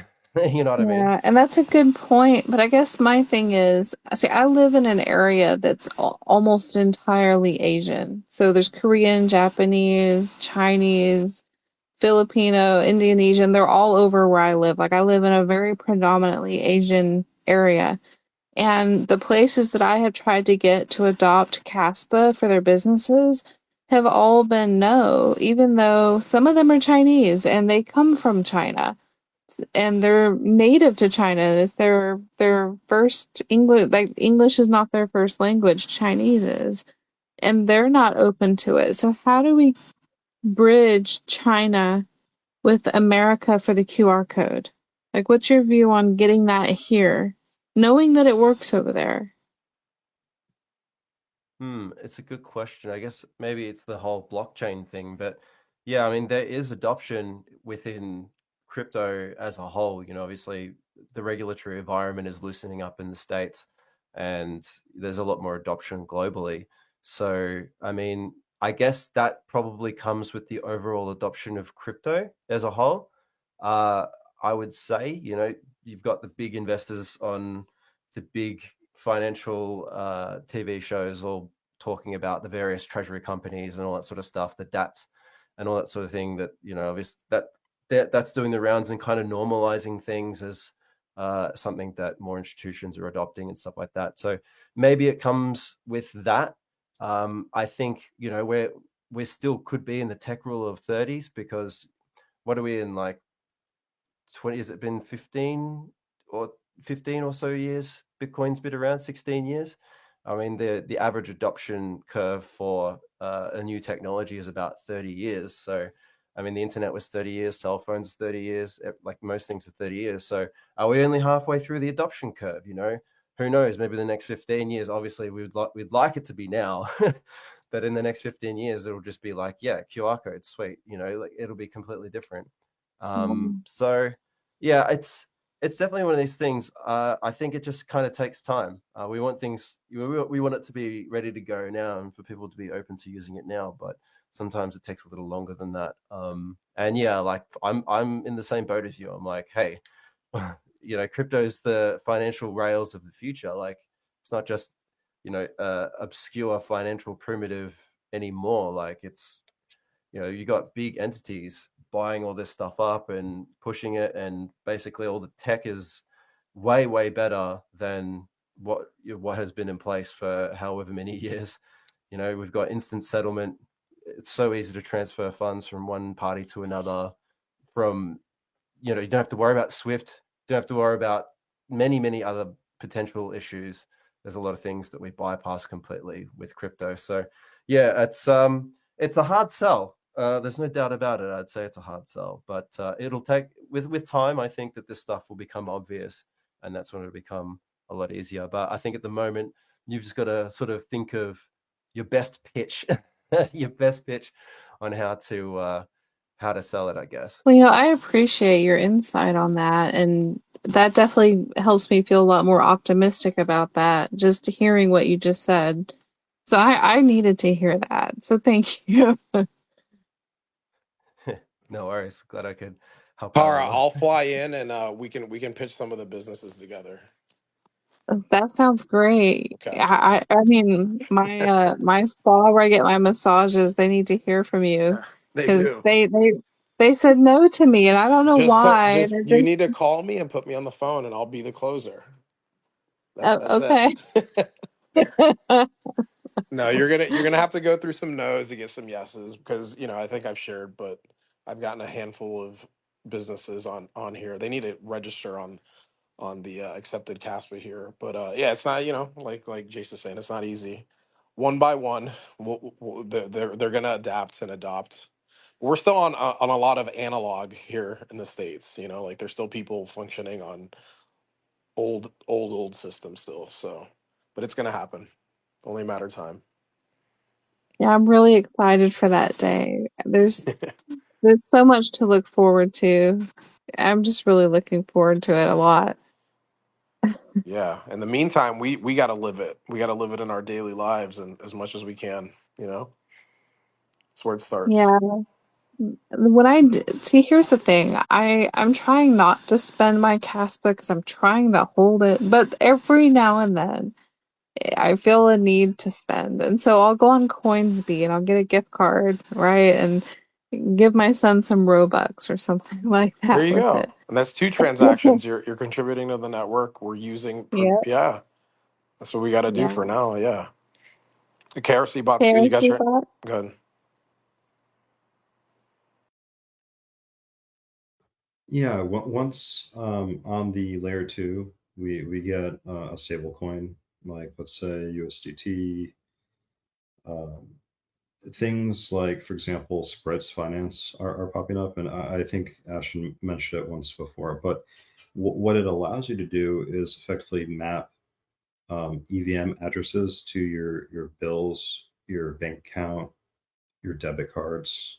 And so what you can do is send a stablecoin directly to those addresses, and then they'll offload it directly into that account. So you can do bill payments and things like that. So when you're dealing with a lot of vendors, that they're still, their electric bill is still in fiat, their credit card payment is still in fiat, their obligations are still in fiat. So if they know they can receive something like that, but they can have that anchor point address and then map it to a billing account, and they take like a 0.5% hit, but it's stable until then, it's feasible. So we just really need to get stables coming in and then connect a few more dots there. And then I think people are going to be a lot more open to it. Yeah, I agree. That's gonna help onboard people way easier in businesses.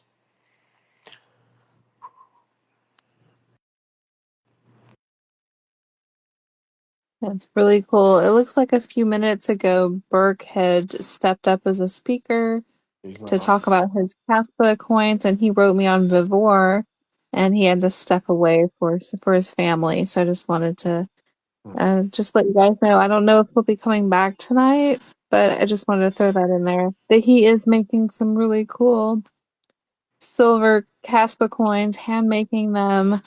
Very cool project. I was really hoping to get to hear from him. I know we've been doing this for about 3 hours 20. Juan, I was going to ask you how your energy level's doing because I know you're 3 hours Yeah, ahead of me. it's way past my bedtime, but this has been worth it. Yeah, it's a little past 1 in the morning over here. Um, but yeah, it's dwindling down. I'm typically sleeping at this time, but this has 100% been worth it. I'm happy to be on here. Um, yeah, and if there's Yeah, I anybody just else, wanted to check. I wanted to check and see how you're holding up because this is our first time doing it at this time. So I wanted to see if you still had energy to go a little bit more or if you wanted to wind down. What would you like to do? well, if there, we can have somebody, we can have a couple more people up if they want to talk. If Okay, not, we can cool. wind it down. Yeah. All right, cool. I have energy. I'm really just more worried about you because you're up really late. I'll hang in there. I promise. How about we let you just sort of lead on when we close since we're going to be going with your energy here. Okay. All Sounds right, fair. cool. Sounds fair. Awesome. All right, if anyone wants to request to speak, feel free to hit that button so we can hear about what's going on in your personal life with Kaspa or what's going on with your business ventures or projects or anything you might be working on that has some kind of Kaspa relation. Feel free to request to speak, and we'd like to hear from you. And while we're waiting, I also want to just briefly point out that I wish the Caspa Onion was in here because he has been doing some real work trying to push adoption with people who have a lot of followers, and he has said that he thinks he found the secret. He thinks the secret is not to target Bitcoiners, but to target the crypto crowd. I like And that. he now has people who are that have followers 300,000 plus that are asking him, what is Caspa? So he is taking, he's taking one for the team. He's writing people individually. He's sending people 50 plus recordings and DMs telling them what Caspa is. So he's doing a lot of behind the scenes work. And so I just want to give a shout out to him. I just accepted Jason as a speaker. So, Hey, yeah, Jason, what's up? good. How you guys doing? I've been Yeah. listening in here a little bit, following a lot of you people in this group, so it's cool to kind of just talk and chat a little bit. But I guess one of the things, like, I'm always pondering different things about Caspa and, how it can be utilized and all these different things. So one of the big things I always think is the Kaspa Industrial Initiative. I think it's actually going to be pretty big thing. Especially because you start looking at the energy trading aspect of it, and as you see, like, green energy, you see Paul Von Son, tweeting about solar and stuff like that. So I start relating it to, like, when you're looking at TVL, like, I know in a lot, we don't really have as much TVL in Casper right now as, like an Ethereum or Solana or something like that. And obviously that'll come with smart contracts. But, and that's what the obviously KII is doing. But when you start thinking about the energy trading aspect of what KII is bringing, it's almost like a built-in organic TVL, because if they start adopting and bringing in all this, green energy, solar, all these other things, and you're looking at, projections over the next amount of years that, green energy can get up to like 4 trillion in, value. That's going to be constant energy trading every day inside of the Kaspa network. So that, like, alone starts to create a floor price for Kaspa. So I mean, where it's gonna go, I kind of want to start crunching numbers and, like, looking at things, and maybe over the next, like, few weeks, I'll, like, try to come up with a little framework. It's all hypothetical, I guess I would say, but I think it's just interesting to. I think maybe a lot of people in the Kaspa space don't realize how big that potentially could be. You could essentially have billions of dollars trading, you know, daily, monthly, and that's actually bringing a real world use case inside of the network. So I don't know. I guess that's just one of my takes to throw out there, but I was just kind of curious Yeah. on your thoughts on where you see KI going and stuff like that. Oh yeah, I think they're the wild card. They have a lot of different projects they're working on, and they're working constantly behind the scenes. One Hmm. of them had actually told me from that group that they work tirelessly. And in my opinion is, and they acknowledge this, they're doing something that's never been done in the history of humanity. Hmm. They're trying to push something that's never been done. Sure, they do energy trading and have history with energy with, the Desert Initiative, but Yep. with incorporating Caspa into this and the bridges that they're trying to make, these connections they're trying to make with the biggest of the biggest collaborators, probably even on a government level, although I don't know for certain, I'm guessing. And they've signed NDAs, so I'm not entirely sure, but I'm pretty sure that they're dealing with, you know, government and a lot of business and a lot of those groups that make a lot of policy changes. And I'm guessing it's in that, even though I'm speculating, but that's usually what happens in these situations. Yeah. And No. they're doing I what's never been done. Yeah. It's And amazing. 100%. Like, I think about that a lot, and how it's like such a unique aspect, to what Casper is bringing, and the fact that, like, you hear how, like, Paul Von Son is like, they basically were trying to build what Caspa was already doing, or what already Caspa could do for them, but probably even better. So it's kind of interesting that they're able to that they discovered Caspa, let's say, and they're building upon it. Yeah. And even though it's written nowhere, we can read between the lines. Who controls and deals and manages with energy in America? The Department of Energy, right? Hmm. Or we're dealing with some major players here. And there's a lot that I could say about the Department of Energy that has nothing to do with CASPA. Just from my previous experience working on land that was owned by them and knowing what they're involved with on a national level.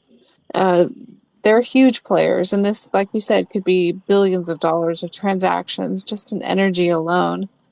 not to mention the fact that drones are something no one wants to talk about, it seems, except me. It's always something I want to talk about. And now it's on the radar of Key. So now I'm just like, all my spidey senses are on. Um, And what I'm curious, what are you saying in relation to drones? okay. So on Key's website, and I'm going to pull it up just to make sure that I am saying accurate information. I believe they're working with, or looking to do a project with some kind of delivery system with drones. However, my interest is not regarding delivery, but that's what they have on here. Are you talking What about like delivery, like an Amazon type service, or you mean like related to energy? I'm going to pull it up right now. Hold on a Okay. second. Yeah, I'm just curious because I never really actually heard anything about this. Oh, yeah. Let's see here. They call it Airspace 3D. Okay. Here's what it says. I'm going to read it. Airspace 3D aims to leverage Kaspa's BlockTag technology for real-time 3D airspace tracking, smart contracts for airspace allocation, and decentralized air traffic control.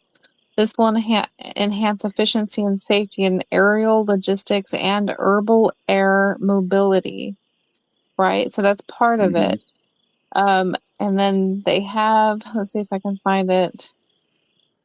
There was something in here I read about drones and delivery. Let's see if I can find it. Not to cut you off, but you know, we got the Yes. Kaspa node in outer space. Now we're going aerial. I think Oh Kaspa's yeah, going to the moon. Kaspa's going to the moon. We just have to accept it. yeah. And so on Key's website, on their initiatives page, they have a real life example for their airspace 3D management. It says a national airspace authority that can partner with Airspace 3D to digitally coordinate drone deliveries in major cities. With real-time tracking and smart contracts, flights will be instantly approved, routes dynamically allocated, and collision risks proactively managed. Tokenized airspace corridors will ensure secure, efficient drone operations. Excuse me, enabling faster emergency response, seamless infrastructure monitoring, and urban air taxi services. So again, that's on Key's website. That includes, I mean, when I read that and I'm thinking about flights is part of energy, Yeah, of course. Yeah. right? And even though it doesn't use the word energy anywhere in this section, it involves energy. Now, my interest in drones is very different than this, but yet this is kind of opening that. So my interest in drones when it comes to this is how it plays a role in war. Because if you look at every year's budget for the government, they have 80 plus millions of dollars that they dedicate towards drones that they send to different wars, like the Ukrainian war or whatever. I got Now, you. Yeah. I'm not in support in one way or another of different wars because it's not my space, it's not my lane. I kind of stay out of it. But from a Yeah. financial perspective, if I'm going to invest in a drone service, I want to invest in one that's the fastest, the most precise, the most decentralized, one that's not going to be able to be censored, etc. And Caspa fits the bill. My concern, my thing that I think about that keeps me awake is what happens when you have multiple countries using Caspa's drone technology, having drone wars. Then it's going to rely on people who have smart contracts or the best hardware to reduce latency, whatever you want to call it, or having something delivered at a certain speed or at a certain time or with a certain delivery. And I don't know how that works, but I'm guessing it's military. So I would not be surprised, just speculating here, I would not be surprised if this Airspace 3D that's on Key's website is somehow opening a door, maybe possibly just speculating, to something that could be eventually military. Yeah. Well, I mean, it's like anything. If it can be used for good, it can be used for bad. You know, but Yeah. the technology is there, and obviously, I'm sure it's not just Yeah, about war. I'm sure there's a lot like you said like air yeah. traffic control and all these other things. Delivery, yeah. But Amazon's looking to do deliveries. We have there's a lot, but when I think of the money, I'm thinking Amazon deliveries and I'm thinking war. Those are the two big drone yeah, things for me that just make me go, okay, there's billions in there. yeah, and that's even how I relate it to like the KII. We're stuck. There's always going to be the crypto speculation for a while that people are going to invest, hoping the market rips, and those boom and bust cycles. That's all going to happen. I just feel like you also see this as like a where we're at now. I think we're in that like internet kind of adoption era of crypto, and I feel like like there's always, you think of the .com bubbles.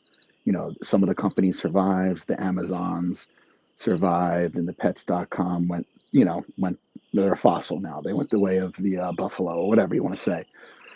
So I feel like with Caspa, it's like actually eventually getting enough use cases through, smart contracts, stable coins, like we're talking about drones and aerospace engineering and, the KII and all these other things that, like when I say TVL, obviously like you're locking in money through DeFi, which is coming to Caspa too, which is another aspect. But now you're also having the KII. So you have energy that's constantly putting in a floor for Caspa so that it's real world utility. So I think we're going to get to a point where Caspa is out of this like speculation and boom and bust, where it's just so utilized that there's Yeah. just so much money coming into the network that it's almost, we're at 2 billion in market cap right now, roughly a little bit more, I guess you would say, that there's just going to be so much coming in that the floor is just going to kind of keep growing when the network adoption comes in with all these different use cases.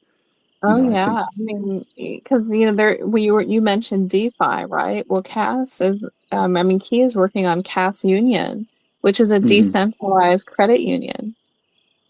And that's what I was Imagine the use cases of that, right? that's what I was thinking about today. I'm just like, you're sending money through Western Union, and if it's $1,000 you're sending, they're taking away like $50, $100, Yeah, just to and to transfer that. Imagine if you just, and like I get it, like you might not be able to send actual Caspa because you're worried about price fluctuations or whatever. But when smart contracts are there and you have a USD backed stable coin through Tether, Circle, whatever, or maybe even to the KII, Warp Core, or whatever, they have their own stable coin. You're going to be able to send that in 2 seconds. You can send mhm. $1,000. You can send $999.99 to you to someone instead of $950. Yeah, and they So can that's. directly compete with even military-based unions like the Navy Federal Credit Union, right? Mhm. So they're in a position to really be a top competitor to a lot of these TradFi credit unions. And I don't want to knock Navy because I use them and I love them and they really were there for me when I needed them. Of course, But I yeah. think it's great to have that decentralized option because, you know, there's always a fear of being debanked. It can happen to anyone for any opinion they have that is wrong thought. And we Yeah. live in a world where you're not supposed to speak of certain things and you can be debanked or have a group of people who don't like you and then they urge banks to debank you and then they feel that public pressure. And so it's so important to have an alternative and have that sovereignty of money that you're not going to be debanked based on an opinion or having the public be against you because you are or are not woke or Yeah, yeah. whatever, you know, um, I and all the 100%. Yeah. political opinions, all of that. So it's just so important to have this. And so I'm really looking forward to all these new decentralized systems that are coming that are going to be built on Caspa, especially when we get vProgs, because then we're Oh, not going to yeah. be reliant on layer two for any of that. And this, I would trust that more. No, I don't really 100%. Yeah. want, yeah, I don't want to use a layer two. I'm willing to, but I don't want to. I Well, I want to think, use a layer one. and I kind of think that goes to the point where you were saying before about having a US, like you're saying, like sending Kaspa or sending a stablecoin, could it be blocked? You know, like or whatever. Obviously, if you're Yeah, using the direct Kaspa network, like it's decentralized, it can't be blocked. No one can stop it. But as where like, exactly. you know, if you are using a USD Circle coin or whatever, I don't know if they have any sort of backdoors, you know, that they could do something with. But like you said, if it's directly native to Kaspa, then they're not really gonna. I don't think they're gonna be able to do anything like that. You know, one thing that I don't know the answer to, I have asked and I have not gotten an answer yet, but I'm curious if it's ever possible for Caspa to be hard forked or worked in such a way that we can be blocked. Is that Mm, ever going to happen? Can that happen? Is there a way to prevent it from happening? Is this all in the hands of devs? That's something that I wonder about because mm, we hear a lot about this one world agenda, about, programmable money and everyone using a one cash digital cash currency system. If that ends up being Caspa, which I'm glad we're early, but yeah, if it is, I want to be prepared for the idea that, hey, what if sovereignty is not as much of a utopia as I want it to be, right? Because I I really want that. well, of course, and I think that's kind of why we're here. I would think because Kaspa is sort of like that best form of sovereign money, at least what we're, you know, at least told to believe. I'm obviously not as technical savvy as any of the developers, and I don't know, you know, all the codes and all this stuff. But, you know, when looking at proof of work and proof of stake and all these other type of networks, you know, Caspa just screams that, yeah, it's like literally like Satoshi's vision, but on a peer-to-peer network, peer-to-peer network that actually works. I mean, we've seen it. We've seen what Crypto Odie or whatever, like I don't know if it was Crypto Odie or I think it was him, but who was doing all the different transactions versus everyone else. Like you can see how fast all networks are. Caspa's still beating all these other networks, but yet it's proof of work. It's decentralized. It actually works. It actually is doing what you are believed to. We all thought that about Bitcoin, I guess, but Bitcoin is obviously clearly slower. I've used it. I've sent transactions, and you're sitting there for an hour, 2 hours, like, wondering if it's going to go through, where it's at. So I just think Caspa is probably the best example of decentralized money that I can see right now. I mean, as far as Yeah. backdoors and anything else goes, I don't, I don't think I see that. And I think, like, obviously you see, like, Jonathan is obviously, uh, you know, wants to create a decentralized network. So I feel like his vision's there and what he's creating is actually true. So I believe it, as much as I can. And I want to add to that. I think that's why running a node and having as many nodes on the network as possible is super important, right? It's a Hmm. community project. It was fair launch. It's decentralized. Like you run a node, Kara. And nice to meet you, Jason. Seen you around. Yeah, man, I've seen it Yeah, I've seen you around quite a bit, man. Appreciate you coming up. for sure. Thanks for having me up here. But yeah, like those are definitely thoughts that people have, Kara. I'm with you there, and that's why I think Casp is so beautiful. And Bitcoin started that, right? Bitcoin, the network is the nodes. So that's why it's super important that we're all running nodes, that we participate in the network, that we're speaking the way we're speaking about it, and we're open. And there has to be consensus for a hard fork. So we would all have to So agree. that's All the the nodes other would have to thing. agree. I want to pick your brain on this one. So it does take consensus, but does it require the consensus of the developers, or does it require the consensus of controlling governments and or lobbyists that control the governments? Well, on Caspa, an example of it. For now, it's the developers, but what Well, here's happens the if? but here's the deal, right? Like even look back to when we upgraded to the Crescendo to 10 BPS, right?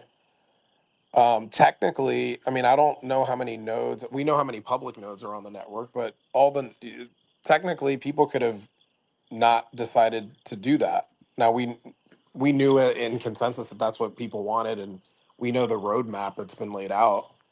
But it would, you have an opinion, or I'm sorry, you have a vote towards which way the network is going to go, and for there to be, like think back to what happened with Bitcoin hard forking, the big blocks versus small blocks. That's what happened in 2017 with them.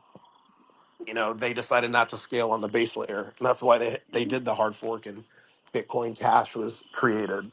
So, is it possible? It would have to be consensus from the nodes. So again, the way I see it, the more amount of nodes that are on the network, the better decentralized we are, and you have a say. But we as a whole decide which way the protocol goes. So just so I'm clear, because that's actually new information to me. If I'm just going to throw a hypothetical, let's say XYZ country wants to say, we're going to block anyone in this country, America. Let's say they're going to block Americans from using Kaspa.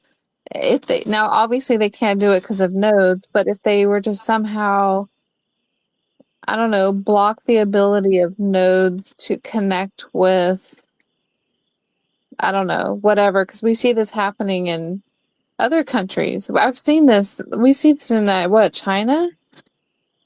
Aren't there They places where ban they're they not ban allowed? mining. They ban mining, but like how I don't understand how they're going to Okay. block me from So getting on the internet and running a node. But I don't. Yeah, that's okay, a so they'd have to basically block an IP, right? Yeah, like I do think did China ban the internet from? Yeah, but then you can just get a VPN and get around it. yeah, that's exactly. I was going to say, just get You a know. VPN and you're. But if you do a VPN, aren't you then running a private node and not a public node, or am I wrong on that? That That's would a good be question. If there's that anybody, I wouldn't know. yeah, that's a good I'm, question. I I'm wouldn't know either.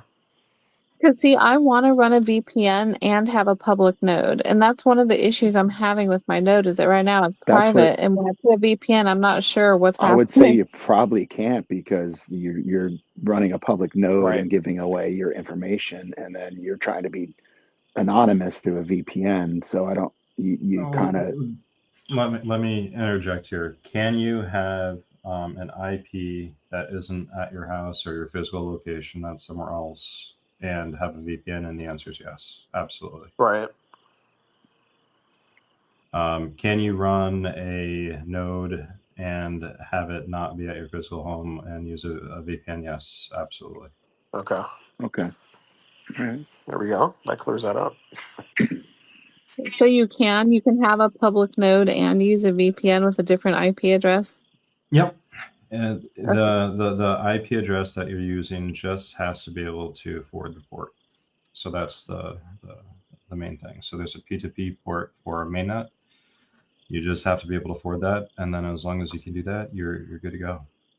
Would you use the same port 16111, or would it be something different? Correct. It's that same port. Okay. Well, So that's very helpful information. Thank you. yeah, now you have to look at the small print, make sure that you can get a dedicated IP. You might have to pay more for it. You have to make sure that you have enough bandwidth. You have to make sure that they don't shut down every 15 minutes, things like that. But the question is a technical one. Can you do it? Yes. Who's the provider? That's a different one. Now, if you can't find a provider, you could effectively make your own, and that would take the form of getting either a VPS or a box hosted, and then you would create a VPN between yourself and that box and forward the traffic. I know that sounds really technical and potentially scary, but people are doing No, that's fine. all day. Yeah, they're using like WireGuard as a light, fast way of doing it. And there are some managed solutions like NetBird, and I'll send you a link. Netbird. Do you know if there's any Kaspa decentralized projects in the works that are offering VPS type of services? Yeah, there is a KRC 20 project. Again, people, they're trying to incentivize it. The project's called Codex, and they had edge nodes and what they're calling cloud nodes. And the cloud nodes, they were effectively, instead of running it from your home and a VPN, they were just saying up the node for you in the cloud. So if you're okay with hosting something in the cloud, you can just host it there too. So when you say codex, can you spell that? Is that with a C or a K? Because I want to look It's this up. K, yeah, it's a KRC 20 project. So it starts with a K. I think, Okay, I'm gonna have to do some research on that. yeah, I seen it when I was flipping through, X, Twitter, whatever, at one time, but Yeah, I but think I I didn't look think into it much. yeah, I think the guys have a good idea, which is that they said their objective is to get as many, public nodes out in the ecosystem, but people were giving them a hard time because, of tokenomics and things like that. But I think the idea of saying, okay, let's get 10 times, 20 times the amount of public nodes into the ecosystem is just a good idea. And I think the rest of it can be either matured or fixed, right? So you go in there and you have some younger guys that have an idea, they don't know if other people are going to accept it. But the point is it a good idea? Yeah. Can you fix some of the other stuff? Sure. I think there's a lot of opportunity there. But the idea of getting them up there, I think everyone can get behind that. Well, I Cool. appreciate that. That's something I want to look at. I can tell you from personal experience, I get very paranoid very quickly, especially when I hear about what countries are doing financially and debanking huge groups of people.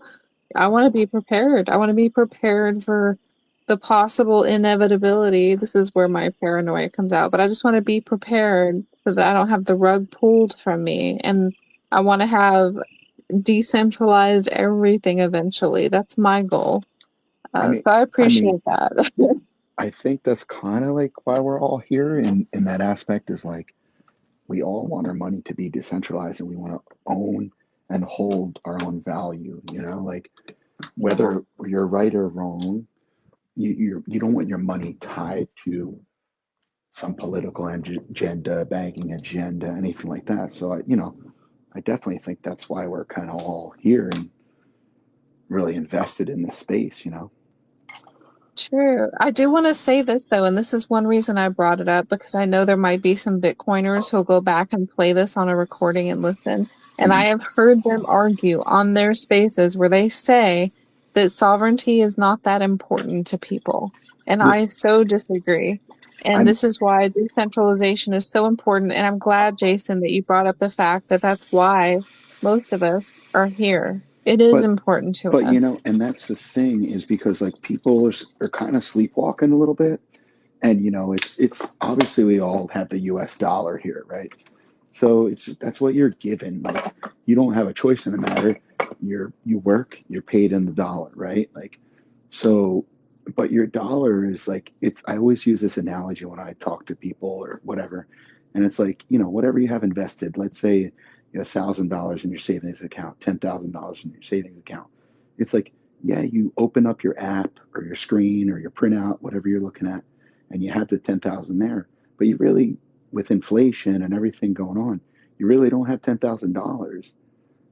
Like you could sit there and your app might tell you 5, 10 years from now you have $10,000, but if the dollar's being inflated away, even at 2% a year, or we all know it's probably more than 2%, but let's just say 5%, 10%. Let's say 10%. Your $10,000 is now worth $9,000 or whatever. So like people, it's easy to you just because you're given dollars, but really you're actually over time just keep losing money. And I think that it's like I don't know, I guess I'm trying to relate it to the sense that like you want a network that's decentralized, secure, that you own your own value. Whereas you constantly have the government printing away your money and stuff like that. So I guess that's kind of why I'm Kaspa, is because it's the most decentralized to me. I can create and keep my own store of value. I mean, obviously the network has to grow and everything, but to me, it's like the Bitcoin principles, you know, it's a fixed asset, it's backed by proof of work. Yeah, Jason, I'm with you, and it's again it's Bitcoin and Caspa for me because of the foundational principles of being decentralized, secure, and bounded by energy. And going Hmm. back to what I said earlier, I said this a couple hours ago, but the fact is that we don't have a frame of reference, and I do think that like the fear and the worry and the doubts and all that is normal and natural because Yep. that is the system that we come from. We come from like you talked about, we've known as a whole dollars, and I've shared this before. Looking back at how I functioned in that system before I found sound money, and sound money again for me was finding Bitcoin, and then the next layer of it is Caspa. And for me, I Yep. have no doubt, 100%. I have no doubt whatsoever of what this protocol is, but I know that most people can't relate to this. Like, yeah, people on the space can, but again, 1 to 3% of the world knows about Bitcoin, and Caspa has actually interacted with it. 10% with crypto altogether. There's still there's proof of work. People haven't distinguished the difference between that and proof of stake. Yep. We shared it earlier in the space too. We're like in when the internet, where the internet was in the mid 90s. That's probably where we are with crypto, Yep. and this space, right? So there's just so much that we do not have a frame of reference. So the fears that Kara is sharing, and they're legit fears. I don't want to diminish any of it. It's normal and natural, and that is why we're here. That we're here to speak on this, because I can 100% see the difference in how my life is and my family's life is, and like my connection to my parents is again, and how it is with my brothers. Like I am living it, but that doesn't mean I don't have those moments of I wonder, right? Because Yeah. there's no frame 100%. of reference. 100%. Yeah, so yeah, we're valid concerns, Cara. Like I'm with you there, and I think that's why we have to keep talking about this and just reminding ourselves like this is a completely different protocol that we're storing our energy and our value in, and we've never ever had this. So, and And, no frame and, of reference. So like we're discovering it as we go. and that's what I kind of feel like it's almost like, I don't want to use the analogy of drugs, right? But like, it's like you're weaning yourself off of dollars Oh, to get into something better.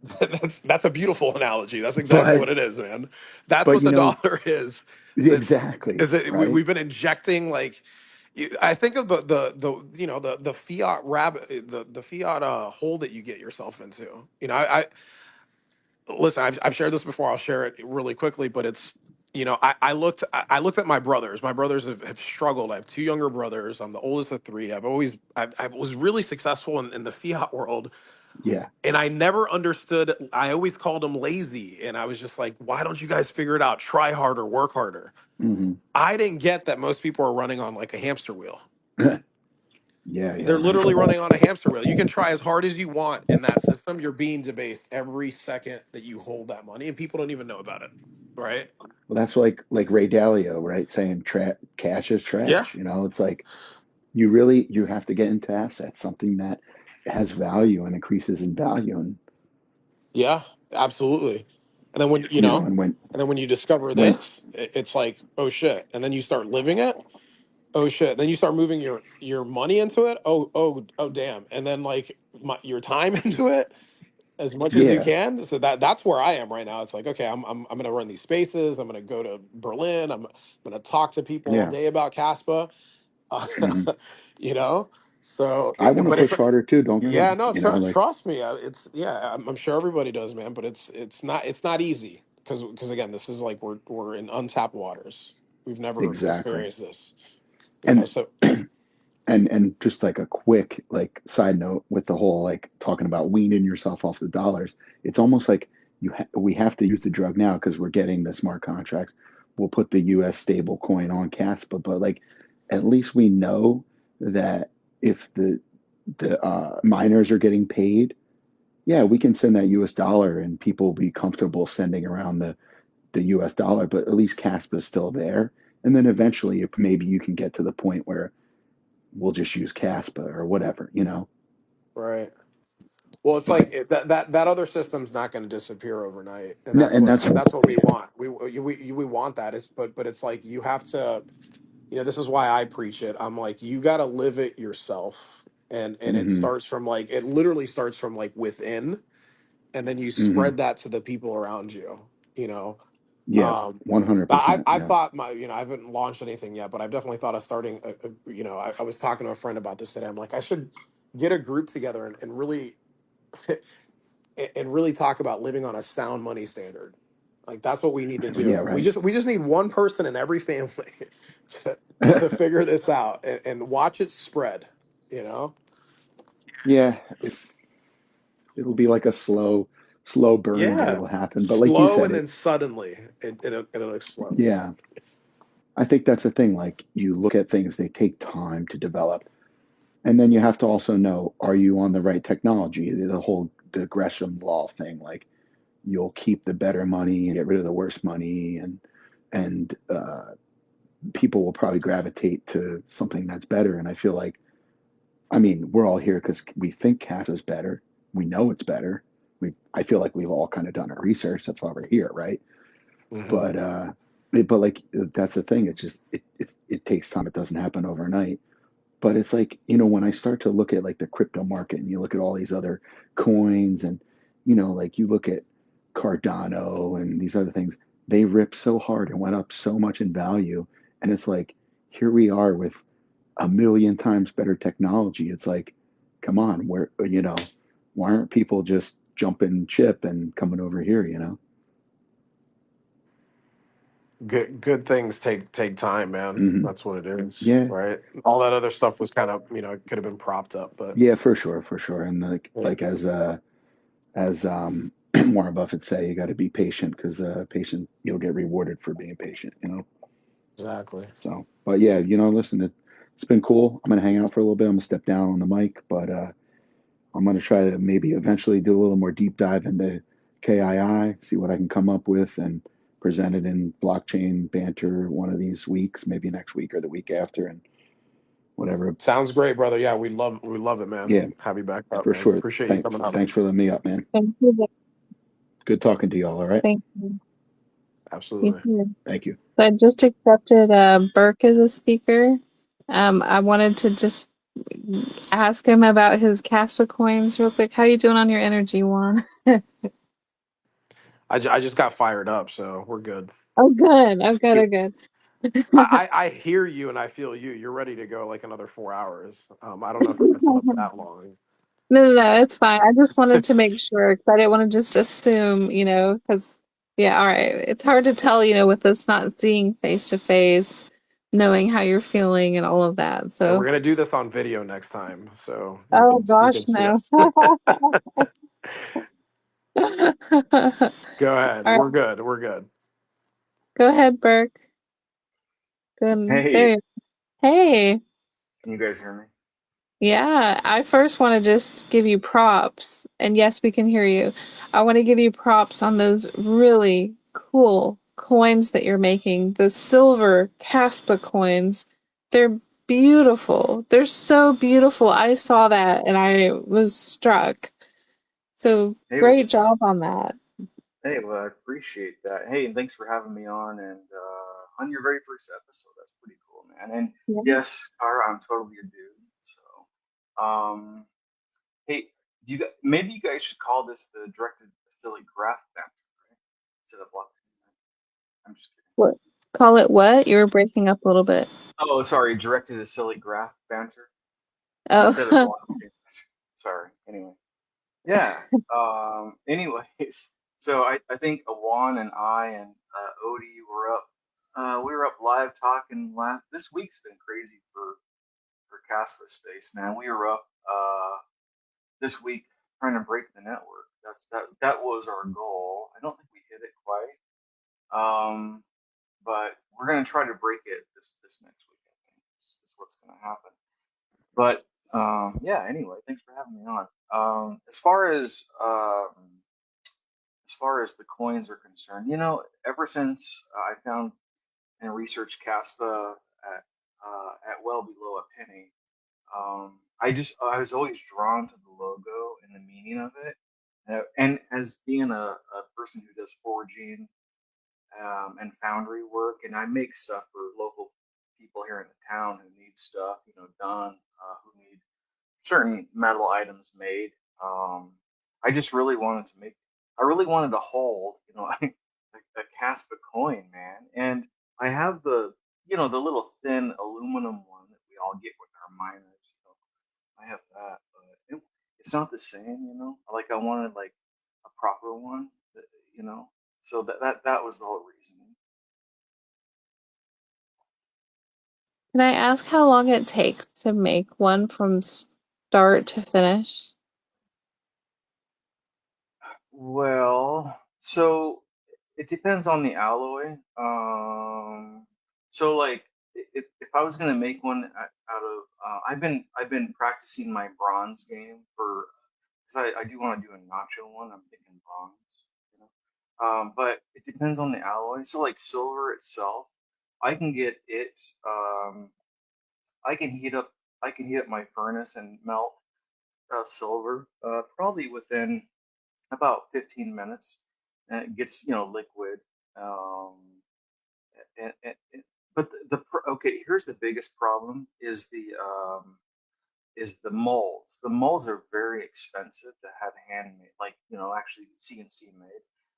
That the Caspa mold cost me $400, right? And I can only, so that means I can only pour one and then put my crucible away and then let it solidify and then try to get the two-sided mold apart, which is extremely hot, and then dump that, put it back together.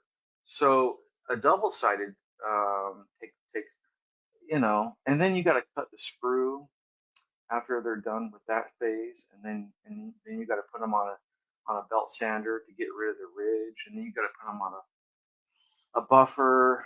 It's probably about an hour per coin, I guess I would say. Oh, that's really amazing. They're really beautiful. What are you using to shape the non-circular part of it? Are you hammering it or using what kind of tools are you using for that? Oh no, I had the mold made that way, so the mold is not perfectly round. It is the proper Casper shape. So that aspect's done, and then I had the ridge, of course, put in on both sides as well. Um, it is a lot of work, but it's a love of passion more than anything, just because I wanted it, and I don't care if they sell or not. I just I mean, what's crazy is that a dude, some kid from Norway ordered a silver, and then a chick from Canada ordered a silver.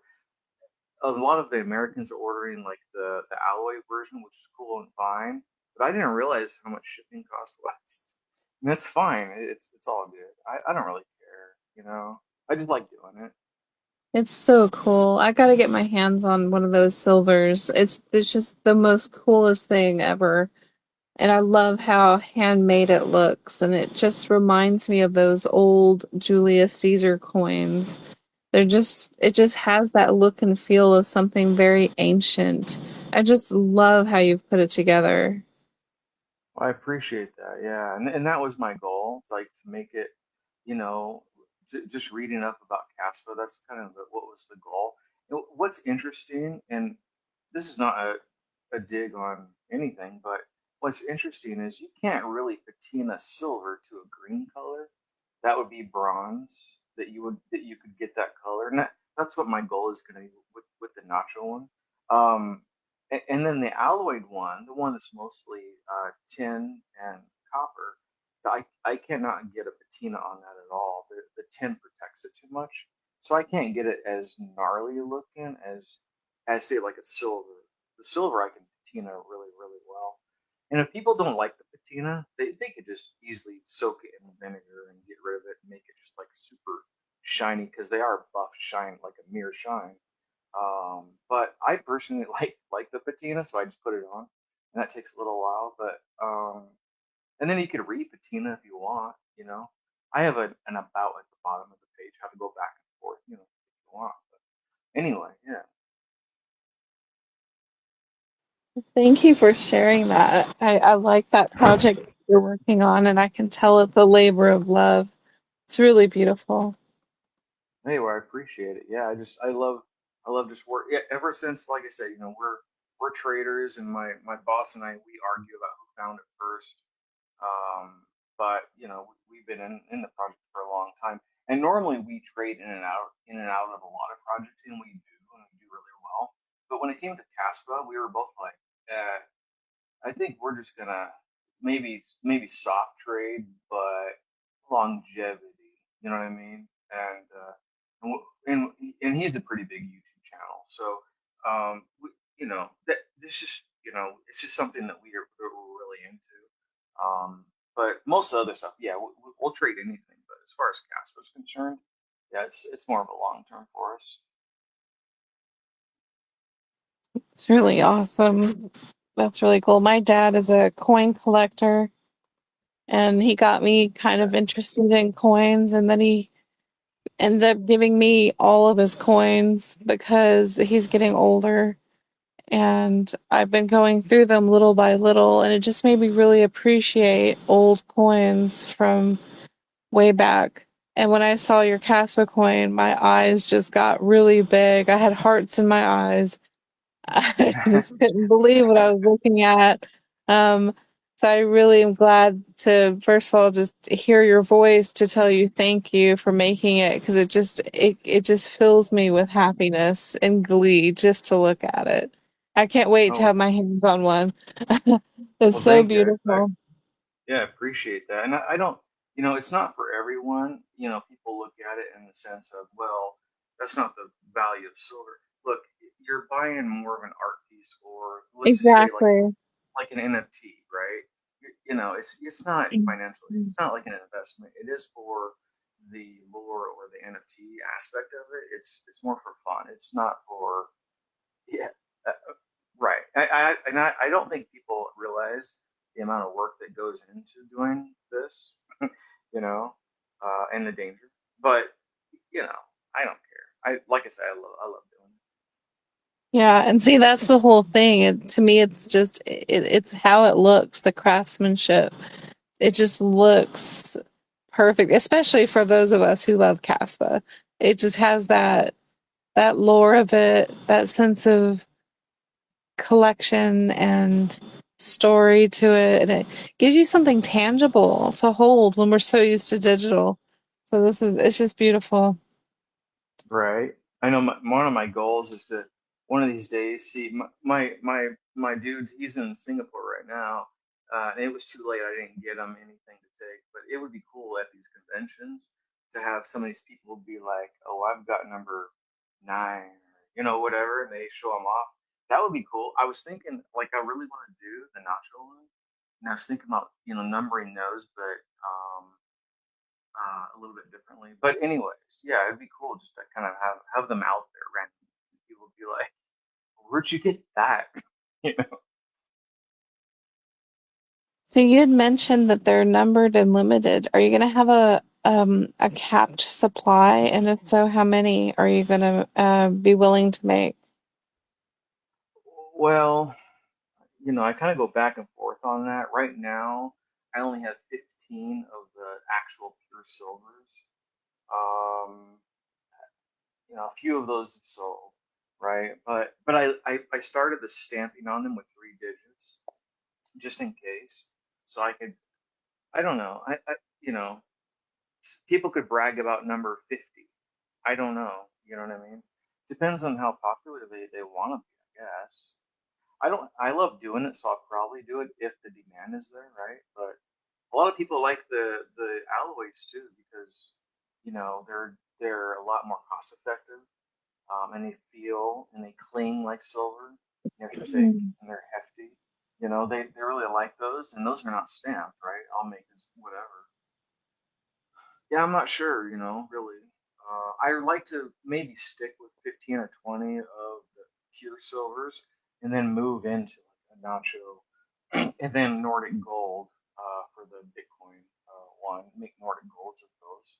Because Nordic gold looks just like freaking gold. It's beautiful, but it's way more cost effective, obviously. Yeah. That's really cool. I don't know. I feel like 20 is a very small number. Personally, I would recommend a higher number. That doesn't mean make them all now, but I would suggest maybe making more available. I think it could actually increase what they're worth over time. Because I'm just thinking in terms of resale value, right? Because right now you're not thinking of that because it's just a labor of love and who cares about it as an investment. However, time has shown that very, very loved objects, especially something like this, could have a lot of resale value down the road, especially the silver one.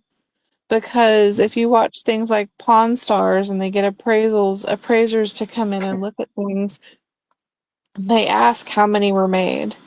And if it's too low, sometimes it's a hit or a miss because then maybe not as many people know about it because there weren't enough opportunity to have it. Whereas sometimes a one of a kind is just a one of a kind.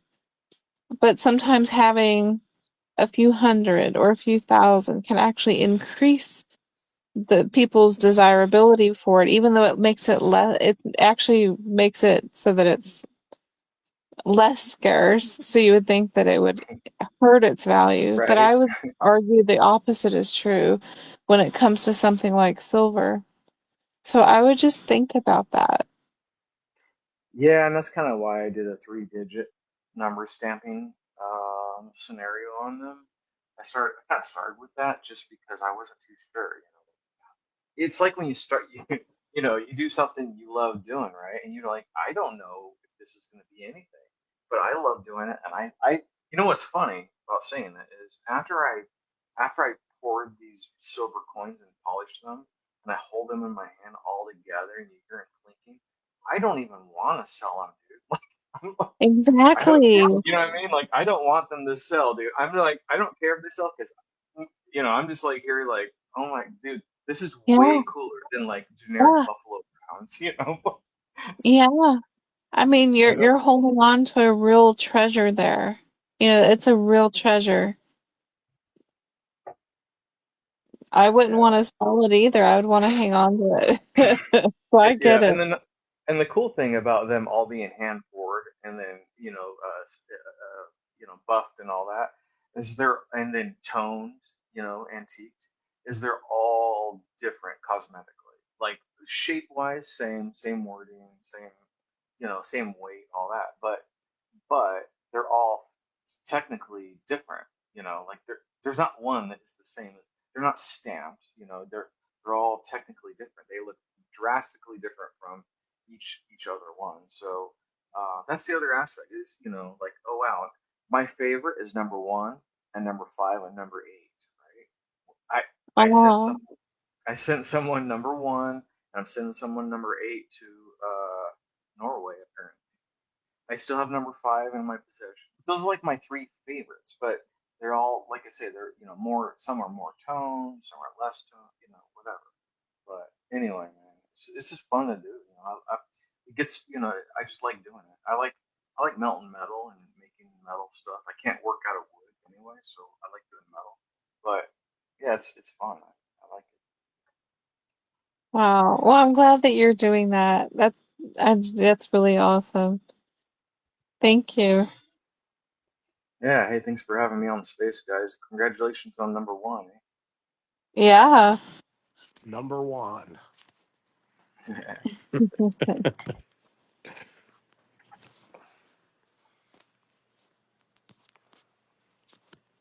Wow. This has been so exciting to hear from so many people with so many different contributions to the project and perspectives and all of that. It's been such a learning experience. I agree. I agree. There's a lot that I picked up, a lot that I learned tonight. Appreciate everybody that came up and chimed in, shared. It was great. hmm It was great. And for next time, Juan, let's just remember to make me a speaker first and then a co-host. You Because can, or you can host it and I'll co-host. We'll switch on and off. okay, But we just have to remember to make a speaker first and then a co-host, because Wolfie apparently, or one of them, liked my post about that. Wolfie's Bar, who's here actually. I Oh, believe that, I see yeah, that. they know that this is how it's done too. Yeah, So we're new to this. We're newbies, and yeah, I think the yeah. So that this was my first time me hosting, because I think, yeah, you've hosted the spaces that we've done together. yeah. So Well, we're both learning and we're both getting this, and now we know. So now we know. Now hopefully we next know. time will be better. And also something else I learned about this today is that Vivor, we have had users in there listening as well. They're listening through my phone, not through the desktop, because of our audio difficulties earlier. Mm. So maybe it'll be different next time when I'm a speaker instead of just the co-host in the beginning, because I had moved to my phone. So they have been very patient. They've been experiencing some lag. So they're hearing me probably loud and clear, but then they're hearing everyone in the space Oh, through my phone. wow. Yeah. Yeah. And I said, hey, thanks for bearing with us. It's episode 1. We'll figure it out. We'll be better. Yeah. Yeah, we will. Yes, we will. It's really cool.